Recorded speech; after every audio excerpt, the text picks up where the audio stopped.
Bonjour, ici Guy Gilbert. Bienvenue à Pas sorti du bois.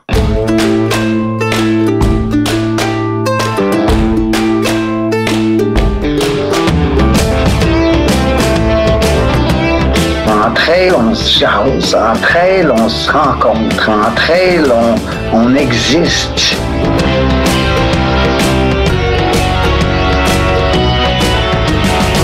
On contrôle pas toujours les situations, mais on peut toujours contrôler notre réaction à la situation.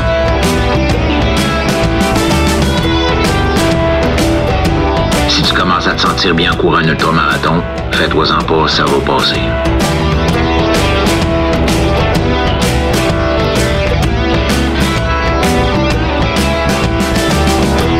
C'est les Minutes NAC et aujourd'hui, je te parle de leurs efforts environnementaux pour protéger notre planète.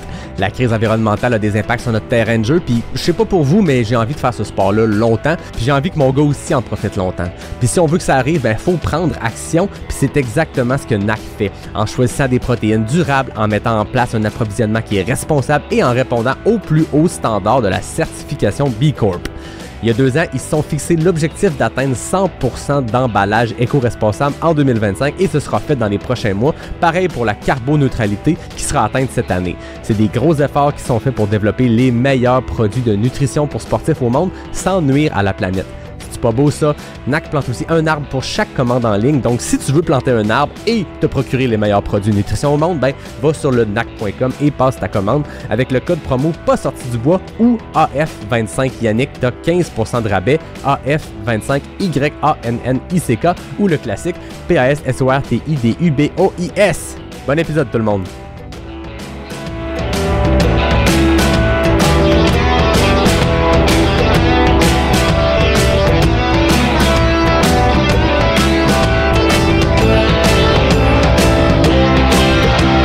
Ouais, on n'est pas sorti du bois, hein? Je prends une petite minute avant de démarrer l'épisode pour te parler du nouveau site web de Pas sorti du bois. J'ai lancé ça la semaine passée. Ça faisait des années que j'y pensais. Ça fait des mois que j'y travaille. Puis là, c'est enfin en ligne. Il y a des infos sur le podcast. Il y a un blog. Il y a une boutique avec les hoodies qui ont été designés par Jean-Philippe Lebeau. Mais il y a aussi, surtout, le calendrier Trail Québec. En réfléchissant à mon site web, je voulais offrir quelque chose de plus qu'une simple bibliothèque de contenu qui répertorie mes épisodes de podcast. Je voulais une raison d'être au site. Puis c'est là que l'idée du calendrier Trail Québec est arrivée. Il y a différents outils qui existent déjà pour trouver des événements de course à pied, mais aucun qui soit 100% dédié à la trail, dans une interface dynamique, simple d'utilisation, qui te permet d'avoir toutes les infos ultra rapidement. J'ai travaillé avec le concepteur web David Bérou, qui est aussi un membre de la communauté trail, sur différents features pour que ça réponde aux besoins de la communauté et avoir votre réaction depuis le lancement, je pense que c'est mission accomplie. Il y a une liste complète des 48 événements trail québécois avec une carte interactive, des fils de recherche qui te permettent de fouiller selon la distance et les affiliations, genre événements membres ITRA, événements membres UTMB Index ou même ceux qui sont sanctionnés par Athlétisme Québec. Tout ça, c'est en phase bêta pour le moment. Ce que ça veut dire phase bêta, c'est qu'on teste l'outil avec le calendrier 2025 qui est déjà en ligne. On récolte les suggestions, les commentaires et les ajouts de la communauté trail, puis on ajuste pour offrir dès la fin de l'été un calendrier Trail Québec 2026 qui est, on l'espère, parfait. Va visiter ça au passortidubois.com ou au calendriertrailquebec.com. Tout ça en un mot, calendriertrailquebec.com. Ça mène tout au même endroit. Si tu as du feedback à me donner, écris au passortidubois.podcast@gmail.com passortidubois.podcast@gmail.com. Je le dis 2 fois plutôt qu'une. Why not? Je termine en remerciant David Hébert pour la conception graphique de l'ensemble du site web. Je l'ai nommé tantôt, mais je remercie encore David Bérou qui a fait une grosse job pour toute la conception web pour répondre à toutes les petites demandes que j'avais, que je savais pas si ça pouvait se faire ou ça pouvait pas se faire. Avec David, ça pouvait toujours se faire. Il y avait toujours un moyen. Donc, merci aux 2 David. Je vous laisse en compagnie d'un pionnier de l'ultra-trail, de l'ultra-endurance, Guy Gilbert. On a vraiment eu une belle discussion. C'est un gars hyper sympathique, vous allez voir. Bon épisode tout le monde.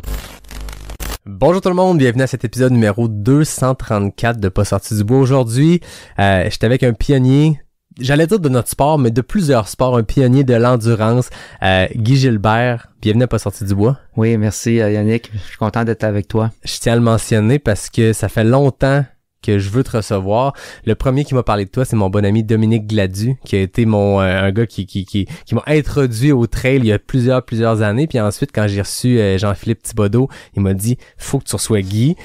Je m'étais dit, c'est sûr, je le mets dans ma liste. Un jour, je vais avoir Guy. Et récemment, Jean-François Tappe, qui est devenu, je pense, un bon ami à toi, du Gaspésia, m'a dit « Hey, faut que tu reçoives Guy Gilbert. » Je dis « Je sais, mais ça me prend quelqu'un qui me met en contact. » Puis là, il m'a dit « Je prends une bière avec demain. » Moi, y en parler. C'est exactement comme ça qui est arrivé. Jean-François est venu nous rencontrer. Écoute, Yannick, je l'avoue, là, j'aime pas parler de mes trucs. Là, moi, je suis dans la génération des... J'ai fait mon premier marathon, je te dis, là, à l'âge de 17 ans, en 1979. Okay. Là, c'est un autre monde, là, tu sais. Puis ça fait longtemps que je fais du sport d'endurance. Je suis content de ton introduction quand tu me présentes comme un pionnier, là. Mais je pense que tous ceux qui ont fait ces sports-là, puis je regardais les raids d'aventure, les courses de 24 heures, 48 heures à tourner autour d'une piste, mais avant que ce soit dans le mainstream, ce qu'on voit en ce moment, on entend beaucoup parler de long ultra, mais à une autre époque, où tu me disais avant qu'on enregistre que vous alliez courir en trail, mais le trail, c'était pas un sport. On allait courir dans le bois, c'est tout, mais il y avait pas une préparation organisée qui mène à un dossard dans 2 semaines. C'était, on s'en va jouer dans le bois, puis advienne que pourra. Exactement, tu sais, il y avait des courses sur route d'organiser, mais avec peu de participants, là, à peu près 200 participants par course sur route, avec la participation de 5 à 10 filles là, dans ces années-là. Puis le trail, s'il y avait eu des événements de trail, on les aurait fait, mais ça n'existait pas. Récemment, j'ai parlé avec un ami, mon ami Roger Aymon, un gars du Saguenay, avec qui je faisais de la course à pied. Roger, c'était tout qu'un athlète. Et aussi un travailleur forestier. Okay. Fait que Roger est un pionnier dans la construction de sentiers pédestres au Saguenay-Lac-Saint-Jean.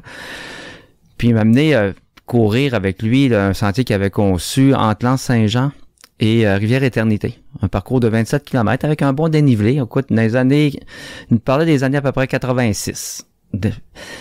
On partait, là, Yannick, là, écoute, il n'y avait pas d'équipement spécialisé pour traîner des bouteilles d'eau encore dans ces années-là. On n'avait pas de nourriture de sportifs avec nous. On partait avec des espadrilles de compétition. On appelait ça les racing flats, là, des souliers de route, pas de crampons, mais assez bas pour pas verser des chevilles. Et puis en short, en maillot. Puis rien dans les mains. On partait courir 27 km en trail entre Saint-Jean, Rivière-Éternité. On récupérait une voiture, on revenait sans manger ni boire. C'était un autre monde, c'était d'autres choses, mais on faisait de la trail déjà dans ces années-là. Exact. C'est drôle parce que j'ai récemment écouté, il y a un tout nouveau podcast qui vient de sortir, puis ils ont reçu, pour commencer, Anton Krupicka, qui est une légende, puis on peut dire un pionnier de notre sport. Très jeune, puis à une époque où le trail ça existait puis que c'était très organisé, mais il racontait ça en ce moment. On parle beaucoup de la révolution des carbs en ce moment. Les entreprises créent des produits qui ont le plus de carbs possible, qui se digèrent le mieux. Les coureurs, on voit les records de parcours tomber année après année parce que les coureurs élites apprennent à mieux se nourrir, mais même moi j'anticipe que pour le mid-pack, pour le commun des mortels, c'est des taux de DNF qui risquent de descendre si les gens s'y intéressent à la nutrition, parce que 80-90% des abandons, c'est la nutrition. On est là-dedans, on est en train de peaufiner, les produits sortent, on ajuste, on calcule les grammes par heure. Là, on recule en 86 à Rivière-Éternité. Si t'as faim, t'espères trouver une talle de bleuet parce que t'es au Saguenay, puis ça va être ça, là. Ça va être ça. Puis je te dirais, c'est même, tu sais, les boissons énergisantes, là, n'existaient pas non plus. Oui, tu me disais que t'as regardé tantôt en quelle année on commercialisé le Gatorade au Canada. C'était quelle année? En 1986, je crois, là, que ça a été commercialisé au Canada. Donc, nous, on n'avait pas accès à ces produits-là non plus. Alors, c'est ça. Donc, à l'eau claire, tu sais, tout le temps. Puis, on se rappelle même des parcours, les entraînements de marathon sur route. On arrêtait de boire à des maisons privées. On cognait aux portes, un petit verre d'eau, on continuait. Puis, il y a quoi de beau là-dedans? Dans le sens où je suppose que vous êtes mis dans la marde quelques fois, puis on aura l'occasion d'y revenir, parce que je suis sûr qu'il y a des belles anecdotes. Mais il y a de quoi de beau que il y avait pas de bruit autour. Non. On partait jouer dans le bois, on partait courir avec des amis, puis c'était ça. Pas de montre chrono, rien. Ouais. Par contre, ça amenait à faire quelques erreurs, parce qu'on en faisait trop, puis souvent toujours trop vite. Ouais. Il n'y avait pas tant de différence finalement entre les temps qu'on faisait à l'entraînement et les temps qu'on faisait à la compétition. Mais bon, c'était dans ces années-là. On avait du plaisir à le faire. Puis, mais tu sais, je te dirais, qu'est-ce qui n'a pas changé par contre entre les années 80 et aujourd'hui, c'est la communauté de coureurs. Ouais. C'est tellement des belles personnes, c'est des gens qui sont disciplinés, qui ont des belles valeurs. Ça n'a pas changé, puis c'est pour le mieux du sport. Puis ce qui est intéressant aujourd'hui, ce sport-là, c'est démocratisé. Ouais. Il y a beaucoup de monde encore sur route. Récemment, j'ai vu au demi-marathon des Vies 4000 participants sur un demi-marathon sur route. C'est beaucoup de monde. Énorme. Et puis, je vois les inscriptions dans les courses en trail qui sont toujours complets, là. Ouais. C'est un beau problème. Quand il faut réserver son dossard un an d'avance. On peut plus avoir beaucoup de marge de manœuvre puis dire, on va prendre mon dossard dans la minute. Non, on peut plus, mais ça vient avec. Puis, je suis content de l'entendre de la part de quelqu'un qui a vécu une autre époque de ce sport-là, puis de voir que 2025, encore aujourd'hui, je pense que c'est une communauté qui a grossi, mais il faut qu'il y ait une préservation de ces valeurs-là. Tu sais, c'est important. On parle du respect du sentier, respect de l'environnement dans lequel on s'entraîne. C'est la valeur, je pense, numéro 1. Puis après ça, t'as tout ce qui est l'esprit de collégialité, le fun, le côté, on a autant de fun à planifier la run que de planifier la bière dans le parking après, là. Puis, je te dirais que il y a quand même deux mondes entre les coureurs de route et les coureurs de trail. Peut-être qu'il y a moins de bière dans le parking. Bière après dans le stationnement, oui. Le coureur de route est un petit peu plus austère comme hygiène de vie. Par contre, c'est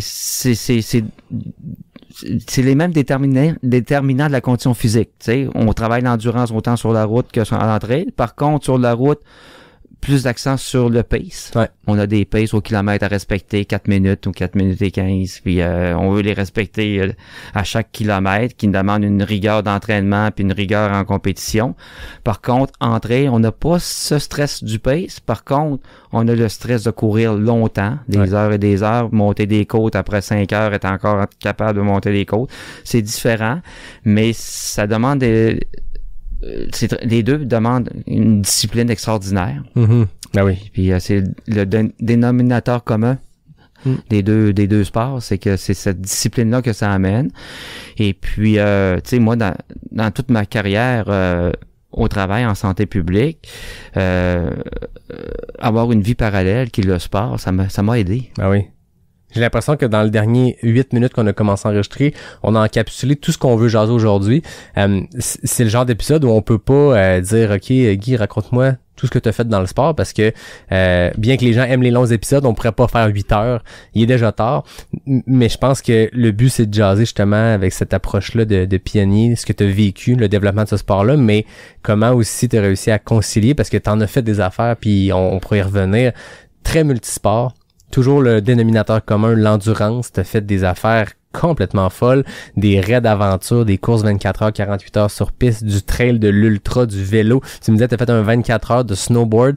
Je pense que c'est de prendre le pas de recul puis d'attaquer un peu tous ces sujets-là par grappe de qu'est-ce qui est intéressant puis pas essayer de chronologiquement tout enfiler parce que ça serait très intéressant, aucun doute là-dessus, mais là je pense que ça serait un livre audio complet qu'on ferait à soir. On parlait tantôt de nutrition pour sportifs. Ça me permet de faire un lien habile vers la bière. Qu'est-ce que tu bois, Guy? Oui, pour te le faire, te le rappeler. Ben oui, c'est ça. C'est la Nano IPA de la microbrasserie Noctem, ouais. Puis la bière, c'est la Rigueur Féline. Là, c'est une bière pour les coureurs, 130 calories. Ouais, 2,5% d'alcool. C'est sage, puis il y a même une petite étiquette avec le coureur. Avec un coureur dessus. Fait que moi, je suis allé avec une Cryo Session IPA. Elle s'appelle la Cool Cats and Kitten. Donc, encore là de nos amis Noctem, qui est le partenaire du podcast. Merci beaucoup d'être là, Guy. Cheers. Santé. Donc, je le disais, on a beaucoup de choses à aborder. J'ai le goût quand même qu'on recommence au début. Tu parlais tantôt de ta carrière en santé publique. Qu'est-ce que tu as fait dans la vie? Parce qu'aujourd'hui, tu es retraité.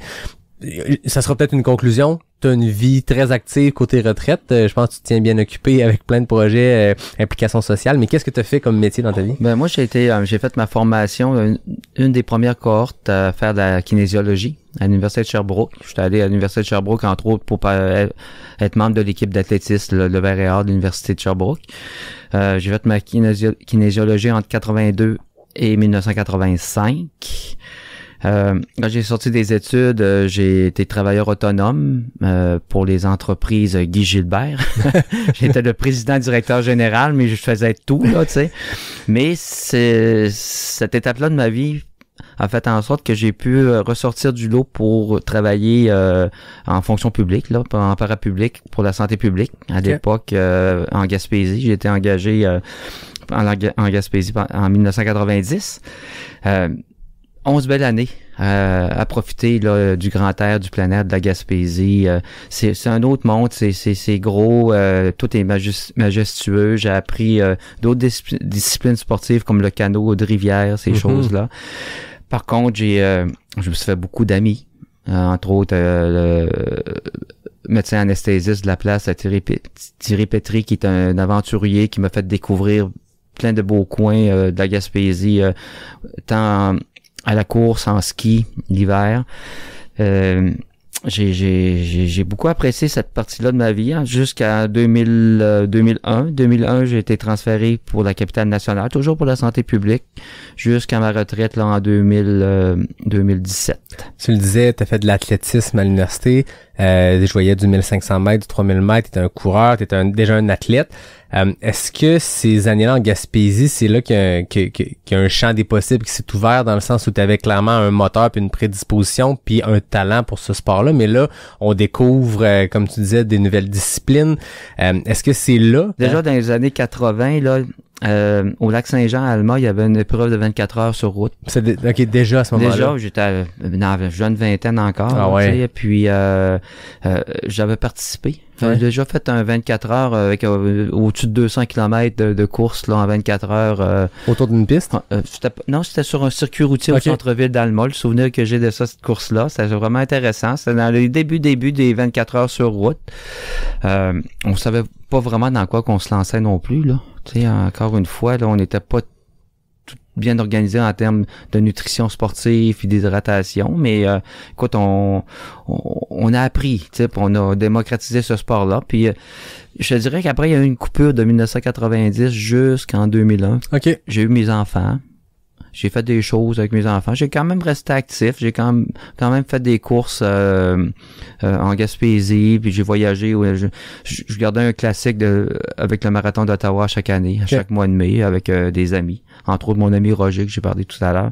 On se donnait rendez-vous à chaque année au marathon d'Ottawa. Fait que ça me gardait actif quand même. T'avais ça au calendrier, puis après ça, on bâtissait autour. Puis, mais je poussais les enfants, je les tirais, je les amenais partout de ce que je faisais en Gaspésie. Mais ils s'en rappellent encore aujourd'hui, là. C'est des beaux souvenirs pour eux, là. Mais je pense que c'est des choses qui sont importantes. Puis, tu sais, des fois, l'autre fois, quelqu'un m'a demandé, puis je dirais pas qui, mais tu sais, pourquoi tu fais tout ça avec ton gars? Pourquoi vous l'amenez voyager? Puis tout, il y a juste 2 ans, ça rappellera pas, mais au contraire, j'ai l'impression que oui, il se rappellera peut-être pas du souvenir exact, il va peut-être s'en rappeler via des photos, parce que c'est vrai qu'à 2 ans, la mémoire est plus à courte durée, on se rappelle. Mais je pense que ce qu'on implante en ce moment, c'est une graine importante, puis après ça, il fera bien ce qu'il veut, mais si toute sa jeunesse, on l'a trimballé partout, puis qu'à 1 mois et demi, je le dirais pas trop fort, là, juste devant un podcast, mais 1 mois et demi, il était dans la poussette, puis est-ce que la marque de poussette te dit comme âge minimum? Puis moi, j'ai un ostéopathe physio qui a trimballé ses enfants encore plus jeunes que ça, puis qui m'a dit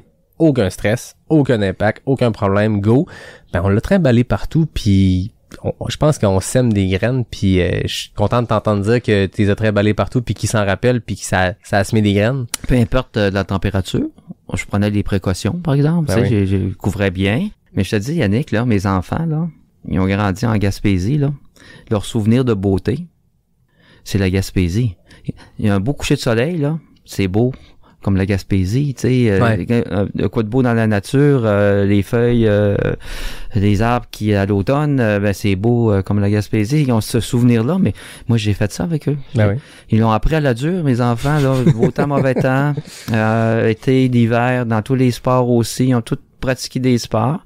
Ma fille a suivi mes traces. Beaucoup, Juliane, elle a fait les ultra-trails avec moi, puis elle se débrouille très bien. Mon garçon, plein de talent. Mon garçon Gabriel, beaucoup de talent pour la course à pied, adolescent, mais aucun intérêt pour la course. Mon fils, il a fait des sports que moi, je connaissais moins. Il a fait du snowboard en compétition, du skateboard, ces trucs-là qui étaient plus sa génération. C'est bien. Finalement, il est embarqué là-dedans parce que tu disais que tu as fait un 24 heures de snowboard. Mais tout à fait. Tu sais, pour comprendre le sport, je l'ai pratiqué. Ah oui? Puis, je te dis, là, écoute, Yannick, là, sans rien connaître en snowboard, à force de suivre dans les compétitions, que j'ai appris comment les points, là, les notes se donnaient pour les trucs, les figures. J'ai expliqué à mon garçon comment faire après, puis il a réussi à faire des finales à chaque compétition. Par la suite, il fallait juste comprendre comment la mécanique des points se... Ben oui. Mais tu sais, j'ai fait ça pour mes enfants aussi, puis ça m'a gardé actif. Puis, la beauté dans tout ça, Yannick, en prenant un peu de recul là, dans la période des enfants, là, je me suis protégé aussi en même temps. Mm-hmm. Ça va prolonger ma carrière de sportif aussi en même temps. Puis j'ai l'intention d'en faire encore longtemps. Ouais.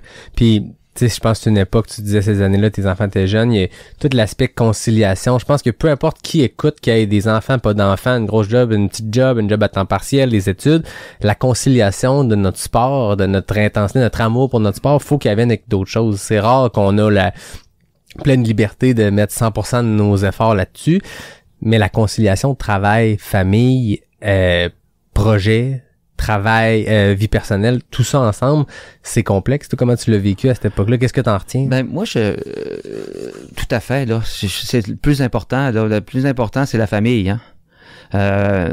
Moi, dans mes années où les enfants étaient jeunes, je me levais à 5 heures du matin. J'allais faire, un exemple, un 25-30 km de course. Je revenais à la maison avant 8 heures le matin. Les enfants commençaient à bouger. Puis je disais à ma conjointe, Marlène, qu'est-ce qu'on fait aujourd'hui? Ouais.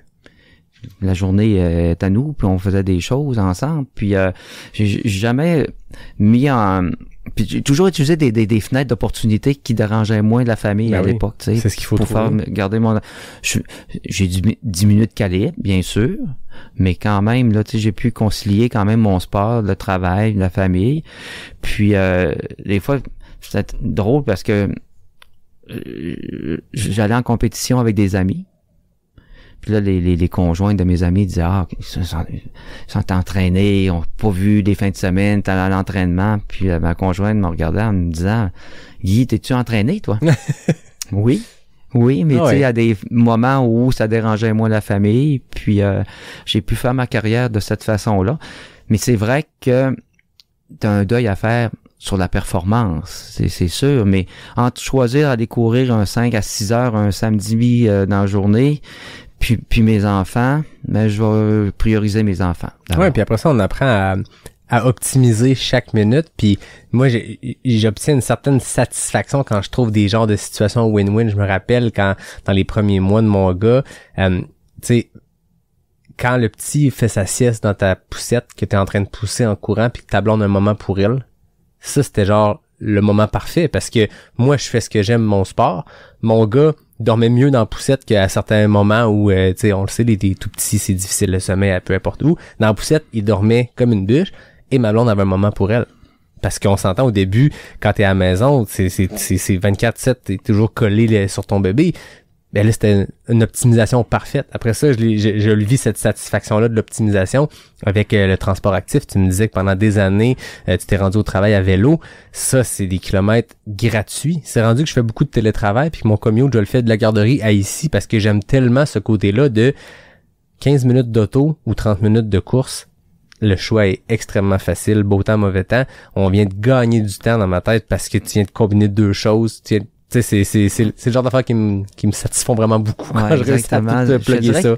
Les déplacements actifs, c'est ce qui a fait dans ma carrière d'ultramarathonien, là, de pouvoir accumuler là, du temps d'entraînement qui me coûtait moins cher. Comme tu viens de l'expliquer, là, c'est exactement le bon calcul à faire. C'est entre 1 heure de déplacement à pied, puis 30 minutes en voiture, ben ton heure de déplacement, d'entraînement, t'a coûté 30 minutes là, de temps. Là, tu sais, c'est la beauté du déplacement actif. Puis ce kilométrage-là était bon quand même, ça comptait. Parce que je me rappelle de ces années où je le faisais systématique pour aller au travail. J'étais en excellente condition physique. Ben, c'est du temps sur les jambes, même si c'est pas le meilleur pace, parce que des fois, le sac, il ajoute un certain poids. En même temps, moi, quand 5 à 10 sorties par semaine, c'est du déplacement actif avec le sac, avec le portable, le linge de la journée, ta petite veste d'hydratation le samedi avec 2 gourdes de 500 ml, soudainement, est très légère. Fait que encore là, c'est quelque chose qui contribue à la pratique de notre sport, puis il n'y a rien de plus satisfaisant que de dépasser une ligne de char arrêtée parce que ils sont tout pognés, parce qu'il y a eu un accident quelconque, et là, toi, tu fly, c'est une petite victoire de la vie. Tu sais, je l'ai fait systématiquement, moi, en vélo, de 2001 jusqu'en 2006 pendant 5 ans. Puis, Après, j'ai eu plus d'épreuves d'ultramarathon qui se présentaient dans les années 2007 jusqu'en 2011. Alors, je m'organisais avec ma conjointe, je partais avec mon sac à dos, comme tu viens d'expliquer, avec mon linge de la journée, puis un petit lunch dans mon sac à dos. Je courais 17,7 km pour me rendre au travail le matin. Puis ma conjointe me récupérait en fin de journée pour revenir à la maison. Mais la beauté dans tout ça, c'est que j'avais fait des distances qui m'amenait dans mon sport, qui était un sport d'endurance, sans déranger toute la vie familiale en fin de journée, tu sais, comme ça occasionne les enfants qui arrivent. Rentrer un 17 km à travers la routine familiale et travail, ça se fera pas sans conséquence, alors que là, si c'est ton commute, ben ça se fait naturellement. Puis, tu sais, j'étais matinal, faut se lever tôt, mais on s'habitue à ça. Puis, j'arrivais au bureau, les gens au travail croyaient pas que j'avais déjà 17 km de course avant de commencer ma journée, mais j'étais bien là-dedans. J'étais jeune aussi, là, j'étais bien. Puis ça, je le recommande. C'est vraiment Puis, en plus, ça fait partie maintenant là, des déplacements durables là, maintenant. Ben, tu sais, oui, l'auto, c'est une belle invention, les voitures, j'y crois aussi, mais c'est d'autres façons de se déplacer. On peut se déplacer à vélo, à pied, transport en commun. Ouais. T'as été, je le disais, un pionnier. T'as vu ce sport-là se développer de quelque chose qui était pas un sport du tout. C'était des amis qui font de l'athlétisme, qui se retrouvent pour aller jouer dans le bois, à aujourd'hui un sport organisé, un sport qui est en excellente santé, qui s'est développé à une vitesse grand V. On est rendu avec 35-40 événements au Québec, des dizaines de milliers de pratiquants de ce sport-là. T'as vu cette évolution-là. Comment tu perçois cette expansion-là du sport, cette montée en puissance de ce sport-là? Ben, moi, je me réjouis de voir la participation, l'augmentation de coureurs, autant chez les hommes que mais surtout la participation des filles là, dans les différentes épreuves. Aussi, je suis impressionné par la compétence des coureurs en trail, dans les organisations de trail, parce que on entend rarement parler des accidents graves en course de trail. Pourtant, il y a émergence. Il y a c'est vrai que les organisateurs sont bien organisés, ont des bons systèmes de sécurité, puis il y a aucune place pour l'improvisation, mais il reste quand même que les participants qui se présentent sur la ligne de départ sont prêts. Sont bien documentés, sont prêts à affronter l'adversité. Contrairement à des courses sur route, la course en trail peut amener aussi des traumatismes, des chutes, se couper le genou sur une roche, peu importe.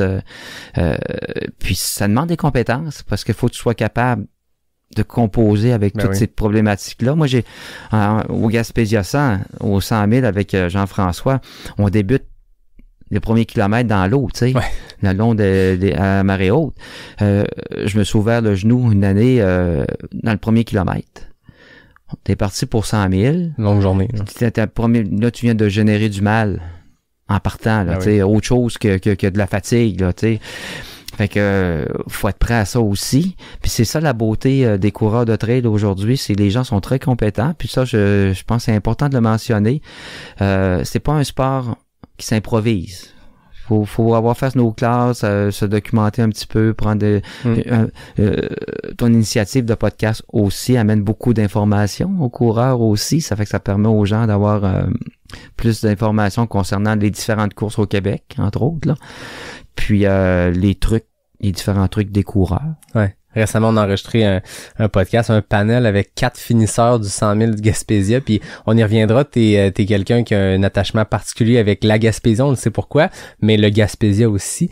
Je veux pas mentir, mais je crois que tu es une des seules personnes qui va avoir participé aux 10 premières éditions. Je sais pas s'il y en a beaucoup, à part toi et Jeff Tapp qui l'organisent, qui cette année vont à faire leur 10e Gaspésia. Puis c'est ce qui était le fun de cette discussion-là, c'est que il y a un partage de connaissances, puis les erreurs des uns peuvent servir aux autres, puis des fois on les entend les erreurs des autres, puis on les refait nous-mêmes, puis c'est correct, faut les faire nous-mêmes des fois nos propres erreurs, mais d'entendre ce que les gens disent, puis maintenant on peut pas dire qu'on peut pas être informé. Il y a des podcasts, il y en a plusieurs, il y a des livres, il y a des sites web, il y a une multitude de plateformes en anglais, en français, à la langue que tu veux. Donc c'est bien de se lancer là-dedans avec une naïveté puis une passion profonde de la forêt, de la nature, du mouvement, mais pour se lancer sur des défis qui deviennent un peu plus longs, des défis qui sont montagneux, en zone plus reculée. D'avoir une certaine préparation, c'est bon. C'est sûr que toi, t'avais le background des raids d'aventure. On pourrait y revenir. Je pense que c'est une école exceptionnelle pour après ça, juste, entre guillemets, courir dans le bois. Oh, oui, c'est sûr que l'époque des raids d'aventure, Yannick, ça nous a amené l'inconfort. Ouais. C'est là qu'on a appris à être inconfortable dans le sport. On courait là, dans des sentiers non balisés.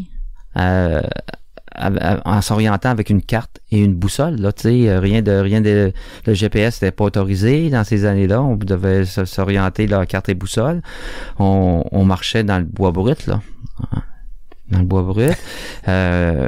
Des étapes en été, des étapes de vélo, des étapes de course, des étapes en kayak, canot, peu importe, là, mais tu sais, il faut que tu transportes ton équipement. Il y a un raid en particulier que j'ai fait en 2003, qui est le raid du Catac entre Charlevoix. C'est un raid international toutefois, mais cette année-là, c'était organisé entre Charlevoix et Saguenay. C'était une course de 125 heures en plein hiver, en plein mois de janvier.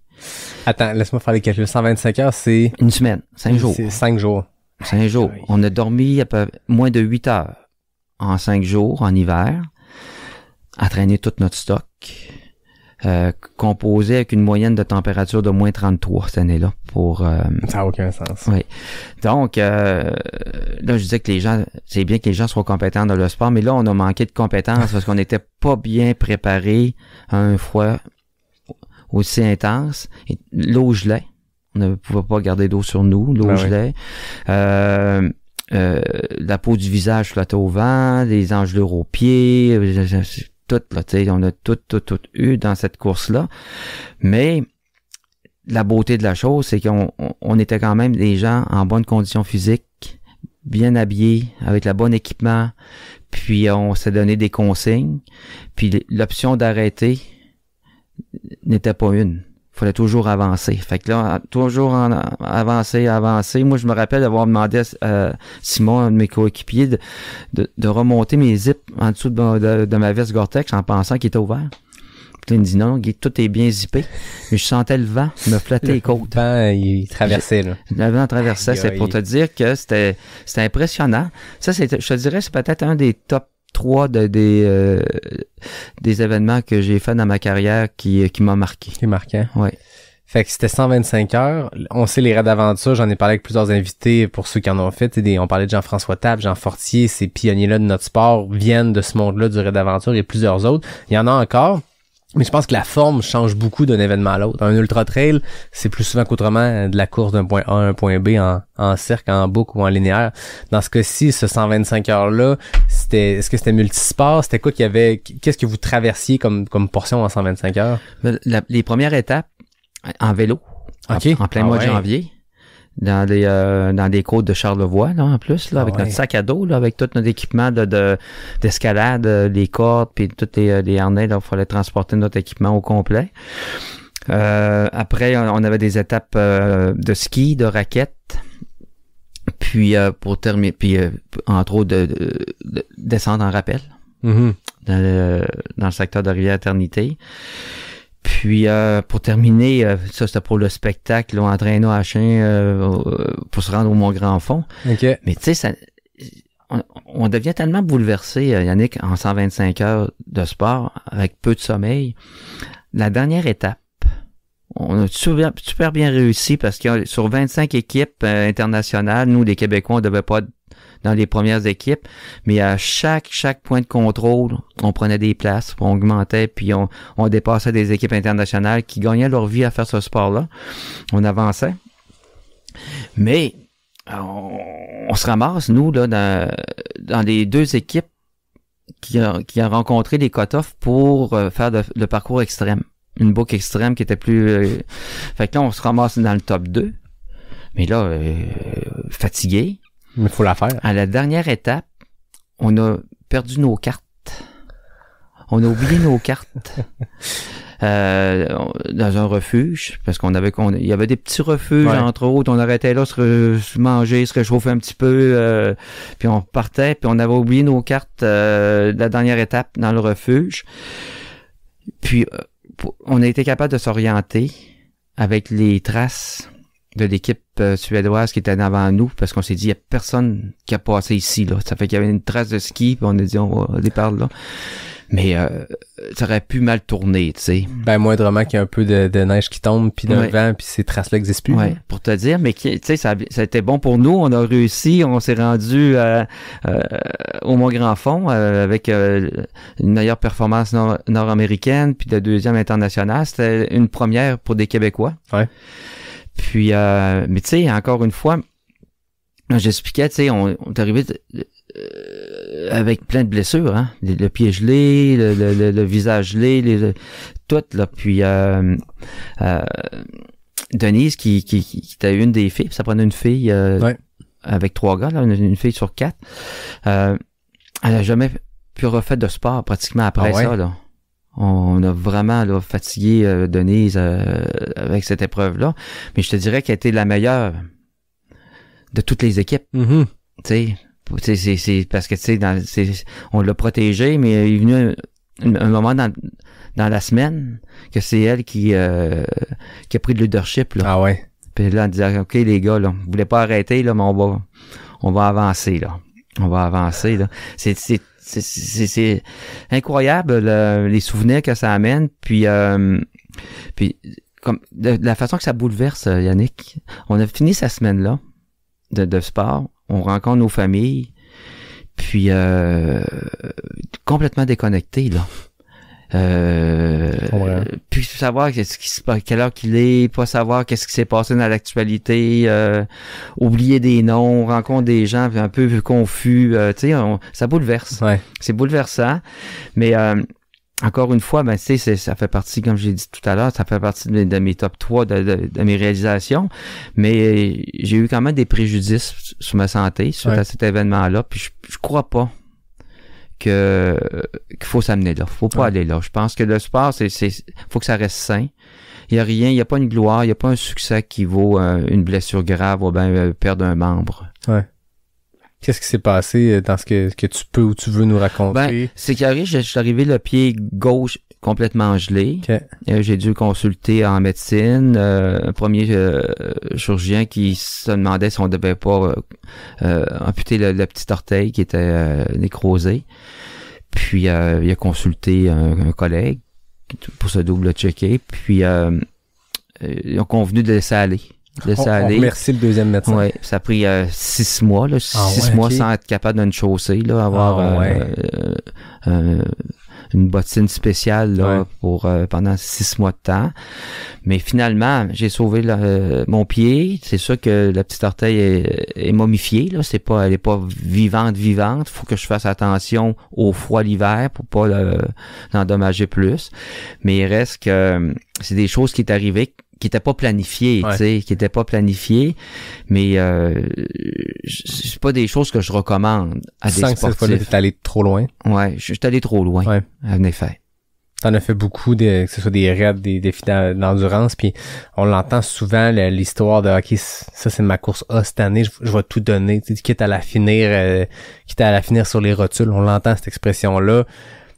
Des fois, je pense qu'il faut peut-être prendre le petit pas de recul ou la hauteur nécessaire pour voir le big picture, comme on dit, de voir l'ensemble de l'œuvre puis de se dire est-ce que ça vaut la peine?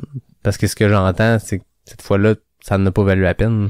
Non, moi je pense faut que ça reste sain. Mm-hmm. Des fois, la ligne est très, très, très mince entre ça bascule dans le drame ou ça reste sain, tu sais. Mm-hmm. Mais cette ligne-là, faut la respecter. Ouais. Je pense qu'il faut pas aller dans le drame. Faut pas aller là. C'est un sport qui nous pousse dans nos plus profond retranchement, c'est un sport qui nous pousse à la limite, puis des fois on entend souvent repousser ses limites, dépasser ses limites. Je pense qu'une expression, c'est galvauder, c'est correct, mais des fois, pensons-y, repousser les limites, je comprends, tu sais, ma limite en ce moment c'est ça, mais si je continue de me dédier à ce sport-là, je peux amener cette limite-là plus loin parce que je grandis dans ce sport-là. Dépasser les limites, peut-être pas nécessaire.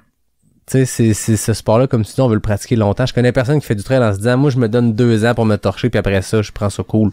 Non, on veut le faire longtemps. T'en as un exemple, ou encore aujourd'hui, à 63 ans, tu le pratiques, ce sport-là, puis je me rappelle pas qui m'avait déjà demandé, c'est qui ton héros dans le sport, en s'attendant à ce que j'y réponde à un Kylian Jornet, puis j'avais dit, mon bon ami Richard Turgeon.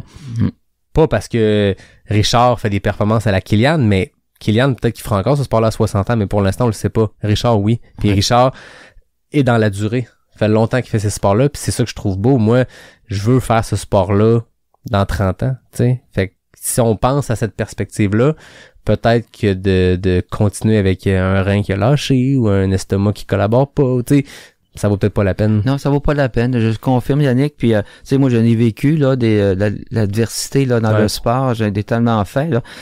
Je dirais qu'il y a eu plus d'adversité que de succès même. Là. C'est comme ça qu'on se bâtit aussi, qu'on devient un vieux loup. Là, tu sais, on prend d'expérience là-dedans. Mais l'objectif, c'est d'être en santé. Tu sais, on fait du sport pour être en santé. Ben oui. Donc, puis moi, je souhaite être encore capable de courir à 80 ans, là, tu sais, dans 20 ans, je veux courir encore, toujours en faire. Fait que je dois modifier un petit peu mes modèles d'entraînement aujourd'hui, là, tu sais. À mon âge, à 60 ans, là, selon la littérature, on doit plus récupérer. Mm-hmm. Donc, par le fait même diminuer les entraînements d'endurance. On n'a pas besoin d'en faire autant là, en endurance parce qu'on a quand même ça d'acquis là, à mon âge. Là, tu sais. Puis avec le background que tu as aussi, avoir fait ça pendant autant d'années, il y a une expérience qui reste là, entraînement ou pas. Là. Exact, pas générer trop de fatigue non plus. Quand même, toujours garder l'intensité. Mm-hmm. Je garde encore des entraînements là, une fois ou deux par semaine d'intervalle, mais à mon niveau. Tu sais, encore là, j'ai des blessures qui datent, qui sont jamais loin, là, tu sais, fait que c'est un peu l'effet du baromètre. Je fais attention, j'équilibre mes temps d'intervalle en fonction de ce que mon corps est capable de me donner. Mais ça, tu sais, ça me garde quand même bien affûté. Puis la troisième chose importante, c'est une alimentation quand même qui est assez riche en protéines parce qu'on a passé 60 ans, on a une perte de masse musculaire importante. Mm-hmm. Donc, on doit bien s'alimenter. Je mets ça en pratique. Je mets ça en pratique à mon âge, puis je continue à documenter. C'est sûr que dans la littérature, tu sais, qu'on questionne le sport et l'activité physique après 60 ans, ben ça va nous répondre, il n'y a pas d'âge pour faire d'activité physique, mais c'est pas nécessairement ça que moi je veux documenter, je veux savoir la performance passé 60 ans. Ça, c'est un peu moins documenté, mais les 3 points importants, là, tu sais, diminuer l'endurance, le temps, plus conserver l'intensité, puis une meilleure alimentation riche en protéines, ben ça, c'est ce qui revient dans la littérature et je l'applique. Les facteurs de succès. Oui. C'est intéressant l'histoire des protéines parce que dans le sport d'endurance, on focus beaucoup sur les glucides, dans la récupération, dans la pratique du sport, mais dans ce cas-ci, je trouve ça très pertinent de l'entendre. Fait que tu es ton propre petit laboratoire, tu testes des choses, tu lis la littérature là-dessus, ça t'intéresse? Ben, je te dis, écoute, Yannick, c'est un peu ma formation aussi. C'est tout le sport que j'ai fait avant les années 82, avant que je débute ma formation en kinésiologie. On l'a fait un peu en essai-erreur. On était un peu ignorant dans ce sport-là, on le découvrait. À la fin de mon bac en 1985, ben c'est là qu'a commencé à avoir des entraînements plus structurés. Tu sais, j'ai plus structuré aussi mes amis en même temps. Puis là, on a commencé à comprendre un peu la science de l'entraînement avec les périodisations, puis l'intervalle, puis l'endurance. Puis là, ça a essayé de courir trop vite, là. Tu sais, on a pu se donner des moments où on pouvait récupérer un entraînement. C'est sûr que les performances se sont améliorées par la suite, tu sais. C'est certain. Plus reposer, je suppose, aux courses A, aux événements, au moment où on veut piquer. Faut pas être la langue à terre déjà, là. Puis, depuis ce temps-là, depuis 1985, j'ai tout le temps eu cette curiosité. Quand je pratique un sport, je le documente. J'essaie de comprendre le sport que je vais faire. Pour te dire, on a parlé tout à l'heure, le snowboard. J'ai appris ce sport-là pour en faire avec mon fils, mais ça m'a amené quand même à faire du snowboard à un bon niveau, puis à comprendre le jeu aussi. Puis, mais tu sais, j'ai toujours lu ce qui se faisait dans le sport, apprendre un peu sur les nouvelles tendances aussi. Ça m'a beaucoup aidé dans ma progression puis dans mon avancement dans les différentes disciplines également. Tu sais, écoute, j'ai fait sur un coup de tête le triathlon Ironman à Tremblant en 2000, si je me trompe pas, en 2015. Sur un coup de tête. J'avais fait du triathlon distance olympique, ça s'appelait pas de même dans le temps, mais dans les années 80 avec Pierre Lavoie. Pierre, on était au Saguenay les deux on faisait du triathlon. Mais l'Ironman, c'est pas une distance qui m'attirait parce que je suis pas un excellent nageur. Puis tu sais, je me disais, c'est de l'acharnement, tu sais, c'est beaucoup 3,8 km en natation. Mais il y a des gens qui me demandaient, me questionnaient, ils disaient, as-tu fait des Ironman dans ta vie? Ben j'ai dit non, mais j'ai fait plein de trucs. Ouais. Qui demandent beaucoup, là, des 48 heures de course, des 24 heures en vélo, et puis je me suis dit, bon, ben, je vais le faire, l'Ironman. C'est comme le baromètre des gens qui ne pratiquent pas nos sports d'une manière intense. On dirait que le marathon pour la course puis le Ironman pour l'endurance en général, c'est les choses qui sont connues du grand public, de ceux qui connaissent rien à la course. Fait que c'est dur d'expliquer. Non, j'ai pas fait ça, mais j'ai fait 125 heures de raid avant. Ah, ok. Mais t'as-tu fait un Ironman? J'ai fait, bon, c'est ça, exact. Mais pour te le dire, Yannick, c'est l'entraînement qui est difficile pour l'Ironman. Ouais. Parce que c'est un entraînement que je dirais entre guillemets un peu égoïste, parce que tu t'entraînes 3 sports, puis t'as une femme à la maison, puis t'as des enfants à la maison, puis tu nages, tu pédales, tu cours, c'est beaucoup, là. Transport actif, c'est plus difficile pour la nage. Ouais, fait que, tu sais, cette année-là, j'ai fait beaucoup, parce que je voulais le réaliser. Puis j'étais pas nécessairement favorable à l'étiquette Ironman aussi. Je trouvais que c'était très commercial. Ouais. Je trouvais que c'était un gros truc commercial. Par contre, une fois rendu dans l'organisation comme participant, je me suis réconcilié. J'ai trouvé que Monsieur Ironman, quand même, c'était bien rodé. Ouais. C'était professionnel. Puis heureusement, avec son équipe de bénévoles, ça a fait en sorte que ça devient un événement une fois que l'entraînement réalisé, une fois rendu sur place. C'est plus facile qu'un ultra trail, là. Okay. Parce que c'est 3 sports. Ouais. T'es parti, dans mon cas, j'ai parti 12 heures, mais tu sais, c'est 12 heures en 3 sports, fait que tu changes un peu le mal de place. Contrairement à l'ultra trail, là, tu cours entre 15, 24, 30 heures de course, mais c'est toujours l'impact sur les jambes. Ça fait mal, là. Ben, on change pas le mal de place. Exact. On peut essayer, mais ça passe pas. Exact. Ah ouais, fait que toi, selon ton expérience l'Ironman, la préparation est beaucoup plus difficile que l'ultra trail dans le sens où ça vient chambouler un horaire puis ça prend une place qui est quand même très importante. Mais rendu sur place quand l'entraînement est fait, ça se fait. Ça se fait. Entre guillemets, plutôt ça bien. Se fait. Oui. Oui. Intéressant. Avant de passer à ma prochaine question, Guy, on va se prendre une petite pause pour un message d'un partenaire puis on se parle de l'autre côté. OK. Québec Mégatrail approche, puis l'édition 2025 promet d'être vraiment, vraiment spéciale. Je pourrais commencer ce nouveau partenariat-là en te vantant la beauté des parcours, puis en piquant ta curiosité en te parlant de la difficulté de la Mestachibo, mais ce serait de tourner le fer dans la plaie parce qu'il n'y en a plus de dossard pour l'édition 2025. Ben non! Je m'adresse à celles et ceux qui ont déjà leur dossard ou qui vont participer comme bénévoles, comme crew, comme pacer ou même comme spectateurs. Si t'as pas encore trouvé où t'allais dormir puis que la banquette arrière de ta Civic te tente pas, ben sache qu'il reste encore de la place pour le camping du QMT, mais niaise pas, déjà la moitié des spots ont trouvé preneur. Faut réserver avant le 29 juin, puis si j'étais toi, j'attendrai pas. Toutes les infos se trouvent sur le site web du QMT au ultratrailcanada.com dans la section hébergement. Je rappelle que le Québec Mégatrail va faire vibrer Charlevoix et la Côte-de-Beaupré pour une 13e édition du 3 au 6 juillet prochain. Pour toutes les infos, ça se passe sur le ultratrailcanada.com.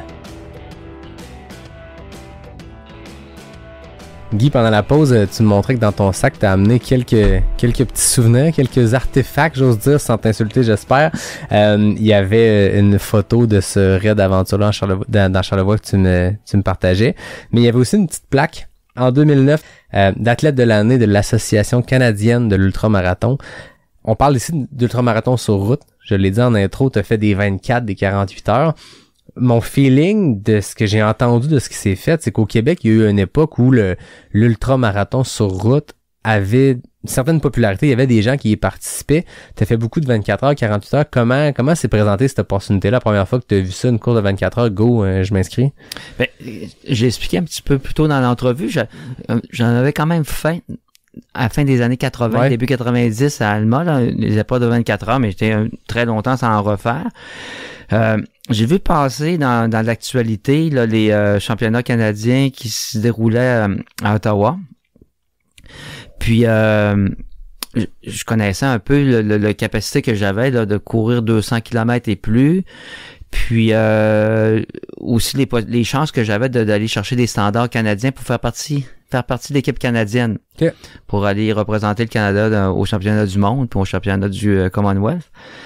Donc je me suis préparé pour ces épreuves-là. En 2007, j'ai le souvenir qu'il y avait eu un événement de 24 heures comme ça organisé par un Monsieur Gouin à Drummondville, qui avait attiré quand même beaucoup de participation. J'avais été refaire mes marques à cette épreuve-là pour enfin arriver en 2008 à Ottawa au championnat canadien de 24 heures pour terminer le deuxième canadien avec 208 km qui me donnait ma passe pour les championnats du monde de 2009 puis le Commonwealth. Qui était où? En 2009, c'était en Italie. Okay. Le 2 et 3 mai, ça se déroulait en Italie en 2009. Au mois de mai, début mai en Italie, c'est comme le mois de juillet ici au Québec. Okay.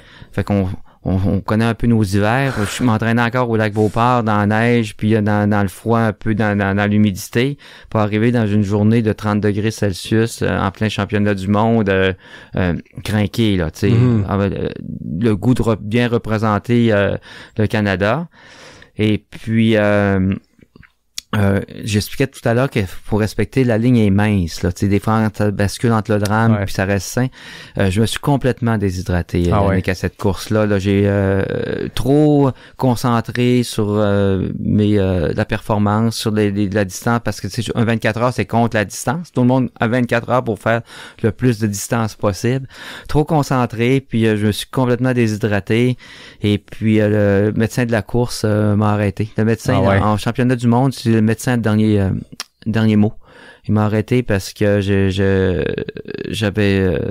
ça aurait pu basculer dans le drame. Fait que ça, j'avais pas de remords, mais j'ai appris de cette erreur-là que j'ai fait, là, le manquer de prudence, là, avec la chaleur. Il a fallu que je lève le pied, puis je me dise, garde, on va faire moins de distance aujourd'hui. Je suis pas prêt à cette température-là, mais garde, j'étais en championnat du monde aussi, là, tu sais, j'étais là pour ça. Mais ça m'a amené à bien gérer le reste de ma saison pour arriver au mois de septembre au championnat du Commonwealth, où j'ai réussi un top 10, là, 8e overall à travers, là, c'est pas tous les pays étaient représentés, mais quand même, ça s'est relevé avec une des meilleures performances à l'époque de 218 km en 24 heures. J'étais très fier de ça, là. J'étais vraiment content. Puis ça, je te dirais que c'est un autre de mes top 3 de réalisation de sportifs que j'apprécie. Puis ces performances-là, autant mon classement championnat canadien, plus le championnat du monde, plus la meilleure performance canadienne au Commonwealth, un top 10, m'a fait gagner cette année-là le Méritas, l'ultramarathon de l'année au Canada. J'étais le premier Québécois à avoir cette mention-là. J'étais content. Ben oui. C'est rare que je me vante de mes réalisations, mais celle-là, à l'époque, j'étais très, très, très content de ça. Tu sais, on dit qu'on est des pionniers dans le sport, ben garde, j'ai ouvert ça, puis je pense qu'il y a d'autres Québécois qui ont réussi à avoir ce titre-là par après moi. Puis je suis très content de ça aussi. Ma marque de 218 km a été battue par après, mais c'est parfait, tu sais, ça sert à ça. Ben oui. Puis moi, tu sais, je l'ai fait quand même dans des années où l'ultramarathon n'était pas tant connu que ça. Des principes d'entraînement, puis tout n'était pas si connu que ça. Je te dirais, Yannick, j'avais la chance de travailler avec Guy Thibault, un physiologiste de l'exercice. Guy a écrit le livre là, Entraînement cardio que bien des gens ont consulté, là. Puis Guy me préparait des entraînements très, très, très précis. Il appelait ça des entraînements complexes pour m'amener au championnat du Commonwealth.